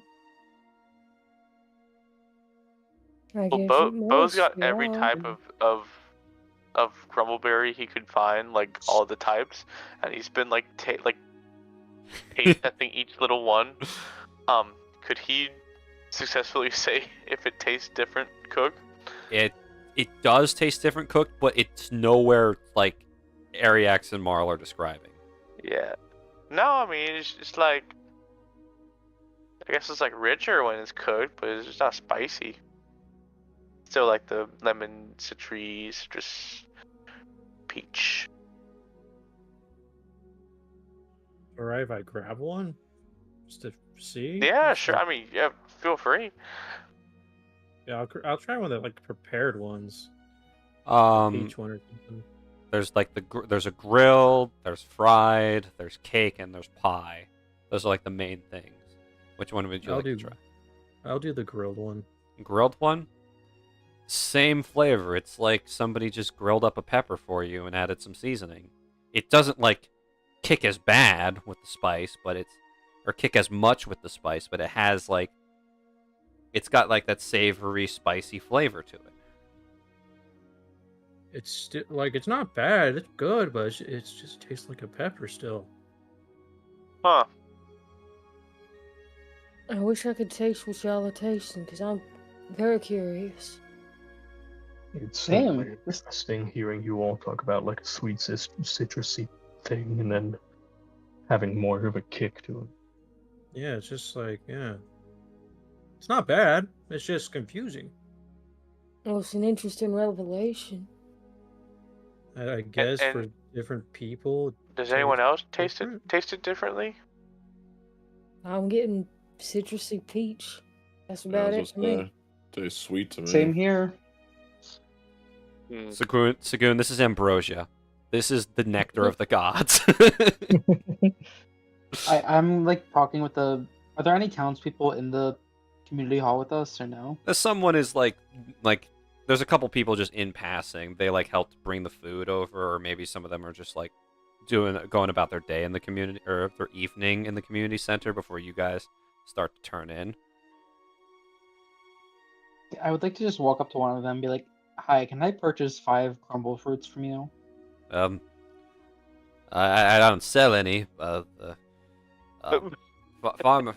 a crower. at the farm. He's the one who usually buys stuff from if you're in town. He might have. I mean, with the robberies going on, he might not have his stand open right now. But I'm sure if you go ask him, he'll sell you them. Okay. Do you have 5 grumble fruits on you? I mean, there might be some in the fridge that are just open for anybody to take. We have. People in the town not like money or something? Okay, thank you. There's just a lot. We have a lot of grumble fruit. It's like, it's the main thing. Those giant fields off there. He gestures out the window. All of that is grumble fruit. Yeah, and you don't have a single one on you. I just, I don't carry grumble. Card. What? They're gonna take your residency card. That's not that. I don't. You're a bad citizen. That's not how it works here. There's a bowl and a basket. There's like a bag of grumble fruit in the fridge. I'm sure nobody will be upset if you take it. Whatever you say. Yes, Sagoon, there's a bag of 20 grumble fruits in the fridge. I'm just like taking it out and putting it over my shoulder. Like the Grinch who stole Christmas. The Sagoon who stole grumble fruits. Sagoon. Yeah? Where'd you get that suspiciously large bag from? The fridge over there. Hey, ask the townspeople. They said it was okay. They said these were, up for grabs. Okay. I wouldn't be stealing from someone we're actively, doing a job for. Afterwards, though, no promises. As you guys continue this meal, enjoying yourselves, being confused at a spicy fruit, being concerned as to why either certain species or certain people taste it differently than others, that is where we're going to end tonight's session. Welcome. What a nice little town. I know, we're having a nice quaint time for the most part. Yeah, you guys got to make sure Toxon doesn't ruin it. Oh, Bitch. But yes. He is here, isn't he? Oh my I will gosh. fucking murder him. Regardless, thank you all for watching, and we'll see you all next week for Pokemon Jade Eclipse. And then in 2 weeks, back to see what Team Overtime is cooking up, and hopefully we'll get to see if Lorelei is on Spicy Grumble Fruit team or Sweet Grumble Fruit team.